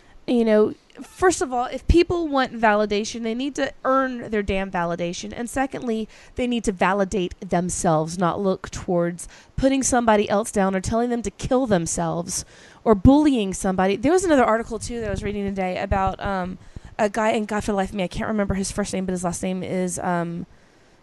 Hassan or something like that. He's a writer that outed a transgendered inventor, and she said, please don't say what my birth gender is, because that's going to count as it's going to lead to a hate crime or something. Right. And it turned out that, and I read his article, and he did it in such an insensitive way, and did out this lady, and she killed herself. And it's just that level of insensitivity that people have towards respecting other people. There is no respect when you don't see them face to face, and everyone needs to realize that there is another human being on the other side of that monitor. This is actually something that I didn't think about the Bay Area, is that I've met a lot of diverse people in a lot of very particular ways over the last year. Anyways. Any other comments? Well, it's just a mindfulness that people should have, I think. It is. People aren't naturally extroverted enough to understand that, though. And people will also say that, oh, you're just being too PC, or you're being too strict. Why don't you just let people say what they're going to say? Treat people like people. Exactly. It's because, and I had also posted a link to another article earlier on my Tumblr about casual racism. How we have these phrases and sayings that are built into our language. But in the end, do we really know where they came from? And do we know how, the origins of them, how hurtful they are? And we just say things and don't think about how we treat other people. Every one of you listeners, you are each an individual and special person. And certainly calling things gay. The word retarded, which is really, I've been bad and used that, and I really shouldn't. Or saying someone is autistic when they're just socially awkward. Yeah. Which, trust me, I know what autism is. Anyway, in the interest of time, I got to ask we go to the next email. No, it's all right. It's just good discussion, but just little time. As I have said at least 2 or 3 times before, be awesome to people. Those people, they are people too. They have their own lives and as much history as they've lived up to this point, and it's actually something phenomenal. And if you don't care, then don't bother. There are 60 million things that could kill you every day, including yourself. And if you've lived this long, kudos to you. You're awesome. Next email, I just found plans for next weekend. This is it's in the intro. Hey, OLR crew, AZHP here. This email is mostly for moi, as he's expressed the most interest in the speed runs from Awesome Games Done Quick, but I think other people might be interested as well. At the Convention AOD. I don't know what AOD stands for. Maybe it'll make sense in a minute. At the Convention AOD being held next Saturday, the 25th, at the SFO Marriott near Burlingame, the speedrunners from AGDQ Trihex, who formerly held the world record for Yoshi's Island 100%, now third, Cosmo Wright, who formerly held the world records for Ocarina of Time, The Wind Waker, and Commander Keen 4. And Rom Scout, who holds the world record for Castlevania Symphony of the Night, will be hosting a panel about speedrunning at 6 p.m., followed by a panel hosted by Dacid Bro, an Evo commentator on fighting games and the community. It'll be a great chance to learn more about the art and ask questions you might not get answered as candidly if you are asking questions in their chat. Ronma says AOD is anime overdose. Oh, so con this weekend. Okay. I tried Googling it a couple times and I wasn't getting anything. I was getting a Tomb Raider old something. I know it was mentioned on the show, but I'm so amazed, surprised, and proud that these gamers were able to raise over $1 million for charity, and I'm excited to get the chance to tell them how great I think they are for doing it. So anyone who's free next Saturday and around the Bay Area, stop on by. I'm frickin' there. Hell yes. Awesome. You have to. I would love to go, but that's sadly not going to happen. Not that I don't think this is great, just the trip and everything. But please, Anime Con. Oh, it's going to be busy. Yeah. Send our love. Damn, that's going to be exciting. All right. Sup, Olar. I'll try to be brief. For anyone, this is Nasty Canasta. For anyone, including Mr. Blackwolf, if he's around, who's used or reads about the Oculus Rift, has there been any issues brought up with people who have vision problems? I'd like to try the Rift someday, but I am nearsighted in my left eye, so I'm afraid I won't be able to enjoy it. Unrelated, but because of my eye problem, I cannot see 3D images, not even on my 3DS. This is a printable article that Sir Blackwolf wrote up on the site in the start of December, mid-November, one of the two. I'm laughing because I don't want to say it's the exact same thing, but Bobby has a vision impairment that's like exactly what you're describing. Exactly. Well, So, and you know how much he talks about the Rift. And so. keep in mind, the whole point of, and I've been sort of phrasing it incorrectly, that it's specifically lenticular 3D. Well, it kind of is, but like if you've ever ripped one of the little 3DS files on it, it's actually two images that are superimposed at different opacities. And it's meant for one eye to read one part of the image and the other eye to read the other part of the image. And if you don't have that synchronization between your eyes, you're not going to see it. You're going to see a blur. Right. Sag in chat says to answer the writer, wait till they develop their tech to solve these problems. It's true. It's not totally done yet either. Sure. But keep in mind, there's more to it than just the 3D imagery. That whole sensation of looking around and having the movement, that's a lot too. And I think, well, like I said, Bobby, and he wrote an article on the site about it, so go dig through the things he's written on the Rift, because he explains exactly what his vision thing is that's going on and how he still enjoys the Rift. So you might find that it's a very similar story to what you've got. Rob and Jamie. When do you suppose we'll see MMORPG gameplay become more like an action game like Phantasy Star Online 2? I've become bored and frustrated with MMOs playing similar to WoW and Final Fantasy, with auto attacks, standing still to cast abilities, and melee hits connecting from 20 feet away. I want to see an MMORPG that gives players fine controls over their actions and more freedom in their movement. If you're a PlayStation owner or PC owner, go check out DC Universe Online. Yes, I know DC, but it is more of like a beat 'em up style MMO, and it's a little more fast paced, and I think is exactly the type of thing you're looking for there. I honestly did find some enjoyment with Ragnarok Online too, because I mean it has a lot of that same repetitive beating over and over, but it was a little bit easier to control. I think you're always going to find floatiness in an MMO. Yeah, just the part nature of of multiplayer, not to mention massively multiplayer, things are a hell of a lot more difficult. And so for the foreseeable future, until internet and processing speeds and everything else improve dramatically, maybe not your MMOs may not be your cup of tea, as I've resigned myself to think right now. In the chat, the individual I keep saying is 13X Forever, but Jason pointed out to me it might actually be Lex Forever, LEX Forever. Says Wild Star. It's awesome for an MMO. I've been hearing a lot of good stuff about Wild Star too. I want to check that out. So, lastly, since I kind of broke Jason's brain because he had to rush through reading my last email, here's a link to a huge roguelike wiki, since he said he likes them so much. roguebasin.com. ORGUEBASIN.com. I will definitely be partaking of this as soon as I get back. All right. Assuming I don't just get back, crawl in bed, and pass out like immediately. Thank you, Nasty Canasta. That's a phrase I like to utter on this show. Thank you, Nasty Canasta. One more email from Brozyme. Hey, Olar, I'm a relatively new listener since about episode 500, and normally can't listen live due to work. However, having just listened that was all my fault. That's my mouth and brain not syncing up. However, having just listened to your discussion about the good and bad of streaming from last week, I would like to know what you think about the mandatory stream delay of about a minute on Twitch. I think it's a huge issue since most streams I watch, I do so because the host interacts with the chat. For me personally, I stream to my friends to record commentary for YouTube. Since they imposed this new delay in lieu of the consoles getting streaming functionality, I lost my train in this email. I am doing very good reading this email. Since they imposed this new delay in lieu of the consoles getting streaming functionality, it's been impossible to do either of the things we had the possibility of doing before. I really love listening to OLR to keep my brain working at work. I hope you guys stick around, and I'm sorry if my grammar isn't tip-top, Dark Sakura. Well, thankfully you get the leeway of me, but unfortunately and Jason's going to trip over it even. My own brain tiredness today packed everything. I still got this. I want a nap. I still got the sense of what was nap? being said. And Yeah. a funny little story that I want to relay to this listener is that guess what? When we do this show here at Orange Lounge Radio and interact with our chat room, we're facing the same delay. Because of the fact that the setup we have here is actually slower than Twitch.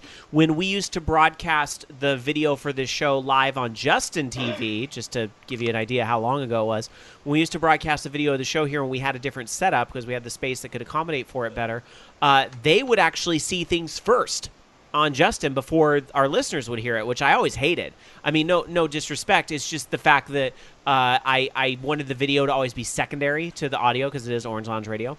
But I'm digressing a little bit. My point is that you still can work with that delay.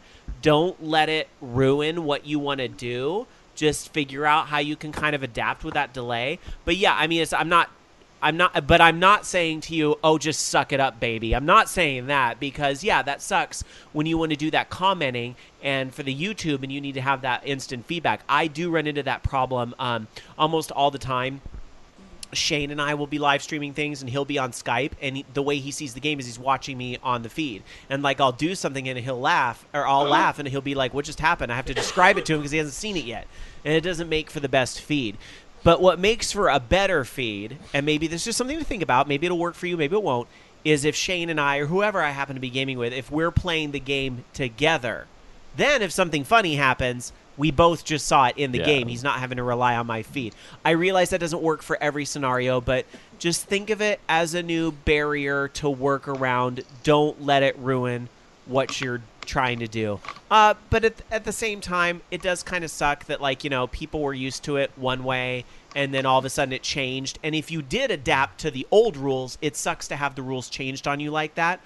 But look at it as a challenge, not as something to end you. It's not a rule. It's literally a technical limitation. Well, a technical rule, if you will. What would you rather have, a cap or low latency?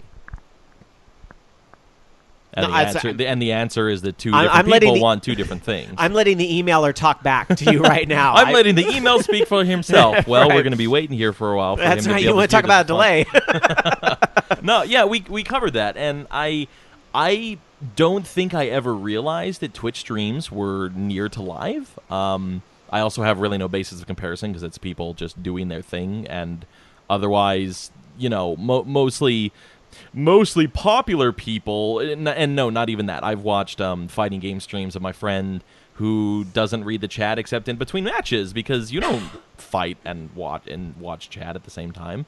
So I've not seen the content like Rob's talking about where the delay is that impacting. Because in most other cases you can't keep up with chat that actively because you're playing a game. What game doesn't? Anyways, I guess Playroom is actually a real fine answer to answer that argument. Yeah, but Playroom needs a delay, and they need moderators. Chat needs to be, I don't know, chatting like commenting, two just scourges of so much of the internet.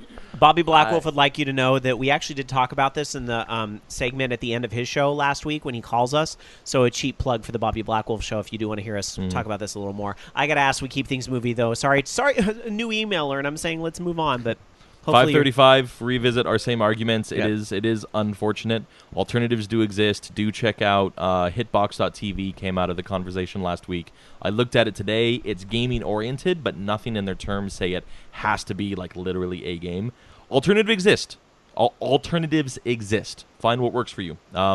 Nico overseas, the Japan and now English site may also be feasible, maybe. Look for the tool that fits your needs. That's that. All right. Thank you very much for reading those. Mailbag at orangeloungeradio.com. Hopefully next week we won't have an hour-long Nintendo discussion at the top of the show, and we can spend a little more time on Nintendo emails. bicker fight. All right. Not really. That's what I love about the show is that it's not really fighting. It's spirited debate. And yes, there is a big difference. There's a huge absolutely difference. Jason and I will hug it out later. Not in a sexual way. Get your head out of the gutter. But, I respect, just like Logie. Logie and I fight all the time on this stuff, and, doesn't change anything. And we're still here We're still each and every. friendsies. That's You right. three are here each and every.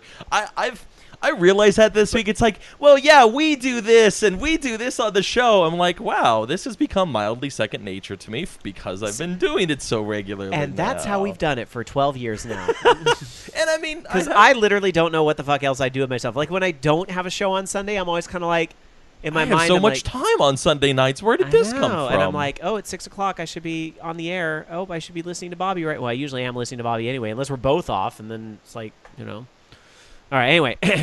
Focus. Let's get to the FUs of the week.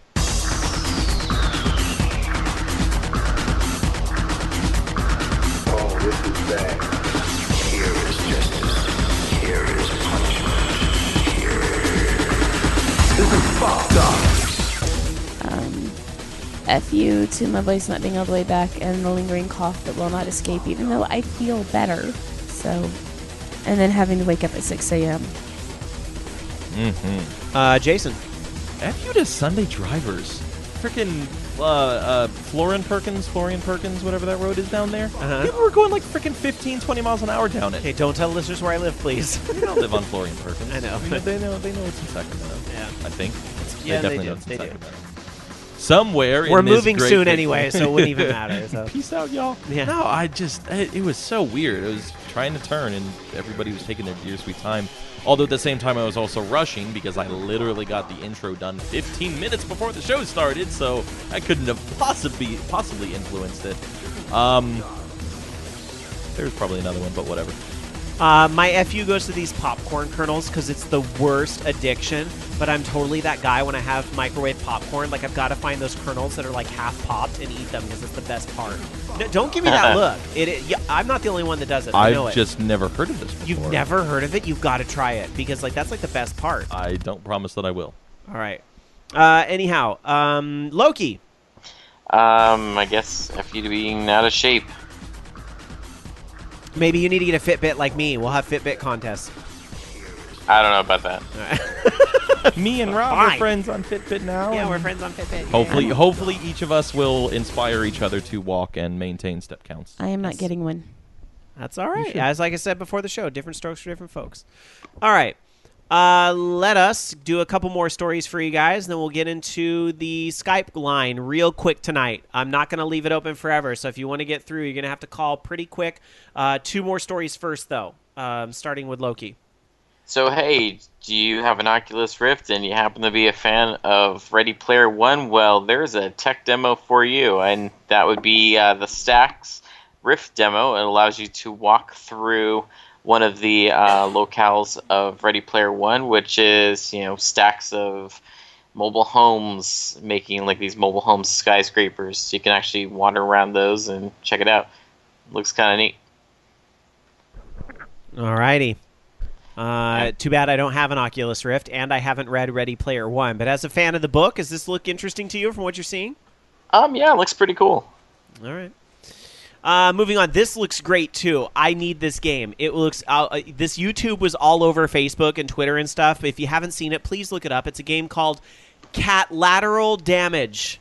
It's Cat Lateral Damage. Oh, I saw this on a Tuesday This or is something. Oh, it's so good. Okay, I'm sorry, Wasn't- Jason. I'm gonna have to play a video here because this just looks Isn't that so the good. game that Loki brought up for his Yeah, demo? yes. I have the name wrong, I think. Oh, you had the name wrong. Yeah. He might have mentioned it during his gaming week, but yes, you play a cat, and what you do is you run around and you knock things off. Why? Because you're a cat. Much And like Loki's cat that Yes. he's complained about the last 2 weeks. So you run on these surfaces, and that's all you do. And if you break enough valuables, you get combo points, and That's what Midna does. so on and so on. It's a free download for Windows, Mac, and Linux. Oh, I didn't even know it was already out. That you could check it out. So good. It needs maybe some work with sound effects a little bit. I mean, it is still an early alpha, but I love the concept. This could be like a Katamari Damacy style game. This is... I'm sure it was inspired by cats in general, and any owner understands. But the particular inspiration in my mind from this game came from one very specific place. You know what that is? A little meme image that consists of a cat on a ledge with the words "fuck this thing," "fuck that Yes. thing," "fuck this thing in particular," "fuck Yes. this," I "fuck put- that," "fuck that thing in particular." Yes, I love that. So good. I posted a picture. It was called CEO Cat. Cat person sitting at a desk. I should buy a boat. Oh no, the one where he tips the coffee mug off the Yeah. desk. I think I saw it recently. It was probably during the Yeah. show, but yeah, sitting at a desk all nice. Tip. Perfect. Exactly. So good. Ah, cats. All right. That's what the internet was really made for. We are going to open up the Skype line. It's open now, 1-877-GAME-OLR, or our username on Skype, Orange Lounge Radio, all one word. If you have something you want to call into the show to talk about tonight, maybe, something we talked about already, or something we neglected to bring up, or a game you've been playing this week, or maybe you have a thought on this whole Nintendo thing, go ahead and give us a call right now. The Skype line is open, but it will not be open very long. Please hurry. Meanwhile, while we wait for those calls to come in, let's see if there's any last-minute stories. Loki, I always check in with you for last-minute stories. Yeah, there's a pretty cool ENB mod that's for Skyrim that's supposed to fix some of the memory problems that the game has, and allows for draw distances which are really a lot bigger than they had, more characters on screen, and apparently less crashes and takes up less memory. So that's pretty cool. Alrighty. Oops, I'm sorry, guys. I was hanging up on some of these calls accidentally because I'm on the iPad, and it's like when I get multiple calls at once, it goes crazy. So go ahead and try to call again. Orange Lounge Radio on Skype, or 1-877-GAME-OLR. Jeez, Rab. Well, Now you use an iPad, I wanted to take the first one because it's somebody that doesn't call into the show very often. But then as soon as I was about to hit the button, another one came up, and I was like, oh, I want to talk to the first one there because it probably has to do with the story we were just talking about. So I'm hoping they call back. But if they don't, I'll go ahead and take another one. But we have a stream delay, so you know. All right, there we go. I think I got it. So let us go to the phones. Hi, on Orange Lounge Radio. Who's this? That cat GIF is the best GIF ever. It is the best GIF, isn't it? The best GIF ever. Yeah, so that's right. What's on your mind, buddy? How you doing? Hey, so this is Bobby, and I wanted to correct a little bit for the emailer who was talking about Twitch. Yes, please go for it. Because I remember Plug, you were talking about this on your show, were you not? Yes, I was. And he said in the email that Twitch is imposing this delay, and they're making it a mandatory delay. They're not. The actual technical side of it is basically Twitch got popular, and the way they were doing streaming the old way was not going to be sustainable. It was crashing. There were a lot of people having drop streams. I was having drop streams. It was getting unbearable to watch Twitch. I'm already surprised that they can maintain what they've got, especially with the PlayStation 4, and now they want to get Xbox One in and on it too. It's crazy. But it's actually, I mean, and they did this before they had decided to do this before they added the consoles. So they switched to a new streaming protocol, but unfortunately it introduced latency, and they're apparently working to lower the latency. But it was either have the latency or have more people leave Twitch because nobody could stay connected to the stream. And it was an unfortunate trade-off. And yes, Twitch has gotten so big, and everybody's like, well, I'm going to go to Hitbox, and I'm going to go here. And that's great. You can go there, and then when they get too big, they're going to have to switch to do, so what they're going to have to do the same new streaming, and they're going to introduce latency, and everybody's going to leave there and go somewhere that's smaller. And it's going to be a cycle until they figure out how to lower the latency. It's unfortunately going to have to be there. It's not Twitch saying, "Oh, it's the consoles. We have to have 1 minute of latency." No, it's unfortunate reality of the internet right now, and hopefully smart people are working on it to stop that. Yeah. I mean, I just, again, maybe I'm spoiled because I've done this show for so long where we've always had that built in. So I've kind of had to think of a way to work around that. I just kind of try to look at it as an opportunity where how can I repurpose what I'm doing? And to be fair, maybe I'm not, because I don't rely on that 2-second delay or what have you. I'm a little more, I don't get as upset about it, but I'm just kind of I'm like, well, you'll make it work. We all have, Or you could just, there's going to be competition, which is great. That's true, and that's true. Leaving Twitch and going somewhere else isn't necessarily, I don't want to say it's a bad idea, but, the competition is, I've always said, I'm really surprised nobody's really competing with Twitch out there. After these numbers that came out this past week, though, were what is it, more people are watching Twitch than Hulu Plus and watching, Spike TV or something like that? It's because there's so many viewers consistently watching all this programming out there. It's pretty crazy. So I'm really surprised that a lot of other companies don't want a piece of it. I'm really, really surprised that the Xbox streaming is not going to be done through some type of Skype thing. I'm really surprised at that. Maybe they're rethinking that. Maybe. So I just wanted to kind of correct that because I know there's a lot of misinformation that Twitch is being evil. They're not being evil. They're trying to stay afloat. And this is a very unfortunate and crappy side effect for some people because I know people, they do speed runs or stuff like that, and they don't remember what happened 30 seconds ago that everybody's talking about, and they're so used to, for the past couple of years, having 1 or 2 second delays. They're not used to it, and for gaming, this is a problem that is mainly for gaming streams. It's a gaming stream problem. I don't think any other type of streaming really has this kind of problem. Yeah. But this is a new problem that needs to be addressed. Hopefully people are working on it to make it work with low latency and able to handle a whole bunch of viewers. All right. Well, Bobby, I appreciate the call as always to help keep us adrift here on what's going on. Quickly, everybody tune into the Bobby Blackwolf Show, who is on at 5 o'clock Pacific, 8 o'clock Eastern here at VOG. But if you're listening to us on the podcast feed, as a lot of people do, such as that emailer, be sure to check out Bobby Blackwolf on Stitcher and iTunes and all the usual places, right? Yep, that's it. All right. There, I'm doing the plugs for you. It's all good. And All right. also, audiblepodcast.com. All right. Take care, Bobby. See you, Bobby. Thanks. Bye. All right. We're going to go ahead and open it up. Again, 1-877-GAME-OLR, or our username on Skype is Orange Lounge Radio if you want to give us a call. And we'll take that call. Loki, did you get all your last-minute stories out? Was it just that one? Yeah, it's a slow news week. Yeah, I was going to see. I was in the middle of a... There wasn't really any tweets that I saw. Was there no tweets? Not a couple shout-outs, something out of context about Dog Style from last week. I don't remember if that was funny, though. I don't remember if that was release dates or what we were talking about. My ego loves it when people quote or when people tweet quotes from the show. Like, my ego really, really loves that. But let's get into some more calls. Hi, you're on Orange Lounge Radio. Who's this? Hey, this is Death. There's a legendary attacking you. There's like a Pokemon thing on your head. I love it. What's up? Yeah, it's a Poke Plush, a battle from the Pokemon Y legendary. Mm-hmm. Well, first of all, the Guacamole or Guacamele. That let's get that out of the way. It's in Spanish. It would be Guacamele. Ah. So it's it's kind of like Guacamole, but yeah, it's similar in that spec. Whatever. But whatever it's called, it's a great game, right?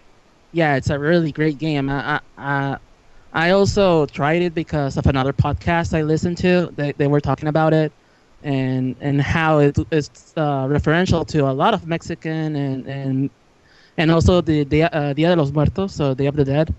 Yes. Also reference to that, so it's a pretty cool game. And then but it has a lot of references and all that. But aside of that, another thing. Mm-hmm. It's not Bobby. I love you and I respect you, but it's not Jeff. It's not peanut butter. It's Jeff. and I'm gonna start saying that in Spanish, like Jeff.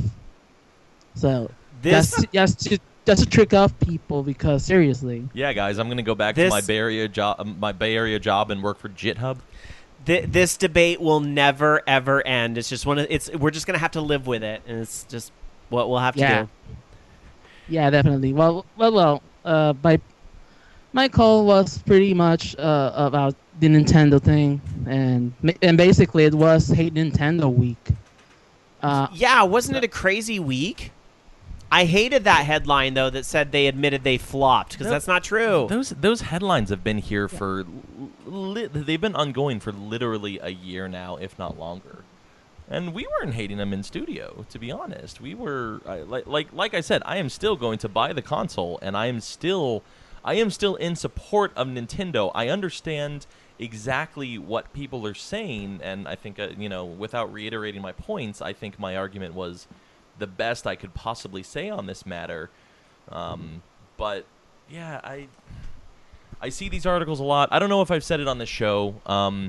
There's a quote that I thought of. I don't know if I heard it before or if I truly made it up, but in the case of punditry, in the case of news and this kind of stuff, death and failure are the easiest thing to predict because both are inevitable. But that's all like so many people talk about. It's disheartening, really. Yeah, it's really hard to bear on this type of news because all people are, Nintendo's gonna go out of business. They're gonna start publishing for other people or other consoles, and a lot of stuff that there's really a lot to go through to get to that point. And right now, while Nintendo isn't doing that great, to be honest, but still, it's they're doing decently.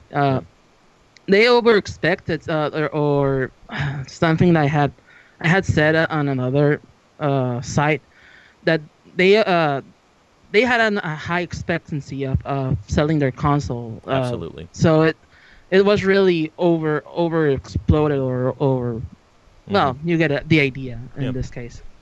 Now, I have a feeling I know where you might be going with this, so I want to kind of prod you with this question here. What else is contributing to Nintendo's bad week? Well, yesterday I don't remember if yesterday or Friday, Polygon published an article on their site, and basically it was about an Earthbound person that worked on the Earthbound localization team. He was going to publish a book, and he was going to promote it on Kickstarter and all that, and it looked like a really good project and an interesting one.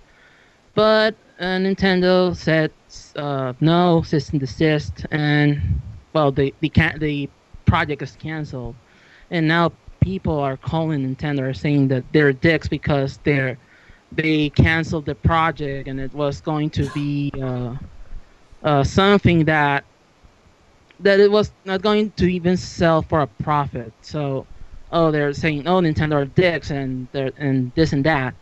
But basically, if you read the article, it says that the person did contact Nintendo beforehand. And sorry if there's echo. Is there? What's that? No, you're fine. Okay. He basically contacted Nintendo, and he is under an NDA. Yeah, I mean, as most people when they sign up for a job or whatever, they're usually under NDA. They can't be talking about the process or so forth. I would think, though, after so long, it's, whatever. We always get expose books on politics and even movies and so forth. So video games, I wouldn't think would be any different. But I also get why Nintendo wants to shut it down, because this guy would be making a profit off of a Nintendo IP. Like, I get it. I think Nintendo... Like, the fact that Nintendo is shutting it down doesn't surprise me, and I don't see it as them being dicks. It does make me go, well, what are you so afraid of, Nintendo? But at the same time, I kind of go, I bet a lot of companies in their position would do that. If you don't, in the land of trademarks, if you don't protect it, you lose it. So they actually have a very significant reason to do this, unfortunately.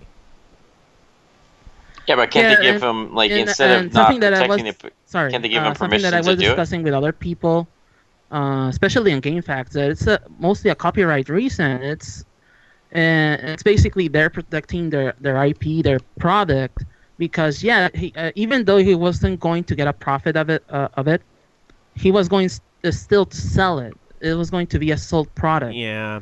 And I was saying something that probably would have been a great alternative.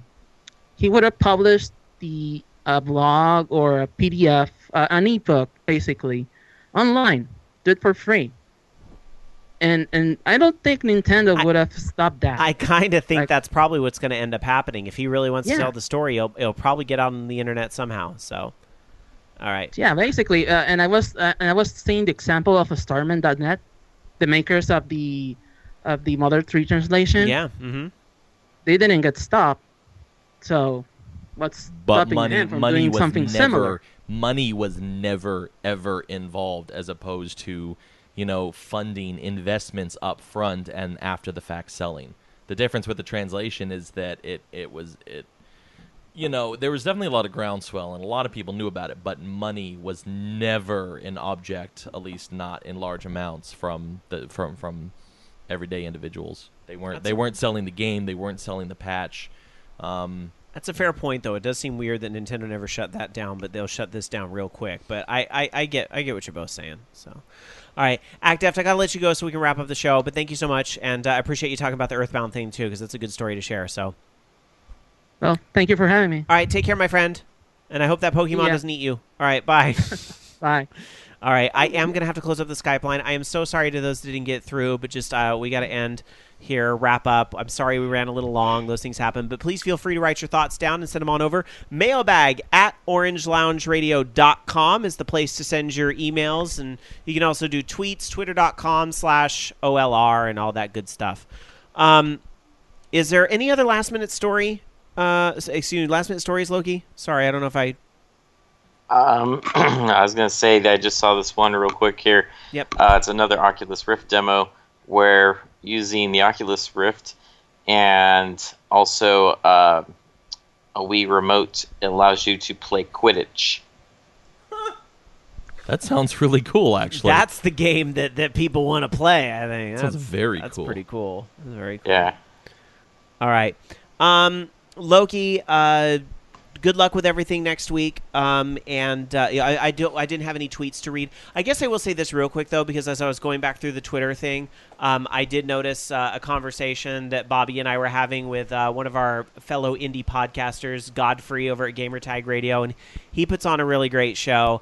It's a very different vibe than what we do here, but that's the great thing about indie podcasting is that we all kind of do our own thing and use our own voices. He had a lot of good stuff to say about the experience of being nominated for a podcast award 7 times and still not, unfortunately, winning, and kind of seeing what's going on with all that stuff. Does it make him Susan what's her face? They kind of are the Susan Lucci, unfortunately, but what they do there is really great. So just kind of a handshake of support and a hug to those guys over there. I think what they do are great, and what a lot of independent producers do are great. And I, for one, am getting a little sick of supporting these awards. I know we've asked a lot for people to support and vote for podcast awards and Stitcher awards and so forth, but especially in the case of, and I'm just going to name names, sorry about it, in the case of the Stitcher Awards, I didn't see a single indie in the gaming category or over the map at all. So I'm just kind of like, you know what? Psh, we could use our resources. I know it's good exposure to get nominated for those things and so forth, but we could use our resources to better promote our show, better promote other indie shows, and better promote this stuff. So I'm just going to say, as far as all this awards show stuff goes, as far as getting our listeners to clickbait all this stuff, I mean, if a jury judge award thing comes around, then sure, we'd love to be considered. But as far as asking you guys to do this, and so, no, we're done. We're done. No more clickbait award shows. We're done. So, anyhow. Hooray for indie podcasting, by the way. Yes. I just want to get that thought out there at some point. Loki, good luck with everything this week, and can't wait to have you back on the show, but take all the time you need, and we'll be thinking about you, and we expect regular updates on Twitter and so forth. All right, We you want got pictures of the small person. Yes, we do. Okay, well, All right. I'm sorry, the smaller person, because you already have a small person. that is true, yes. Well, Loki, your final thought.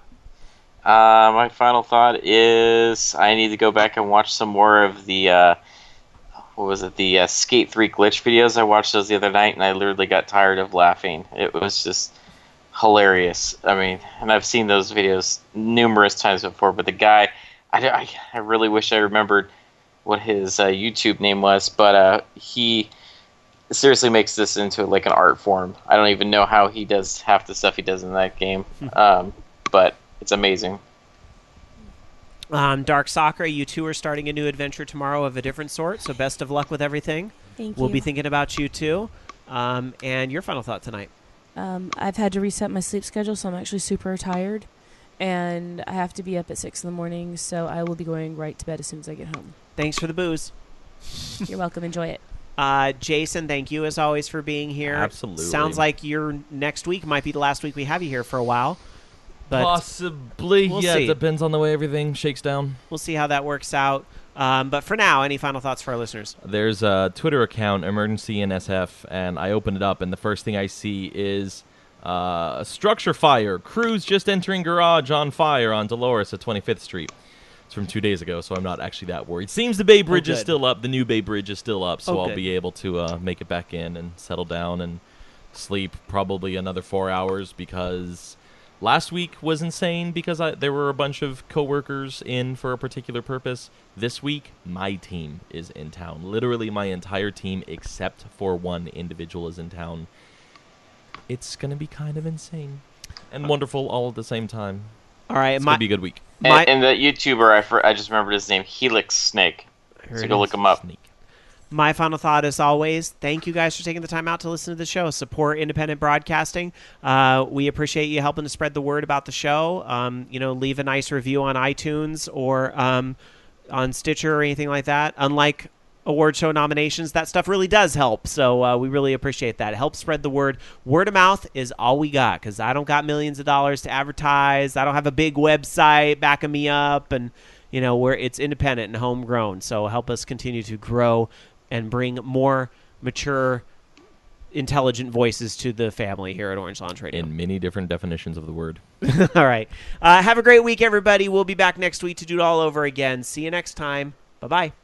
You've been listening to Orange Lounge Radio. Orange Lounge Radio is a production of OLR Studios. To join us for a live show, tune into VogNetwork.com Sunday nights at 6 p.m. Pacific, 9 p.m. Eastern. The views and opinions expressed in this program do not necessarily reflect those of the staff of Orange Lounge Radio or Vog Network, but they were all still true. See you next week.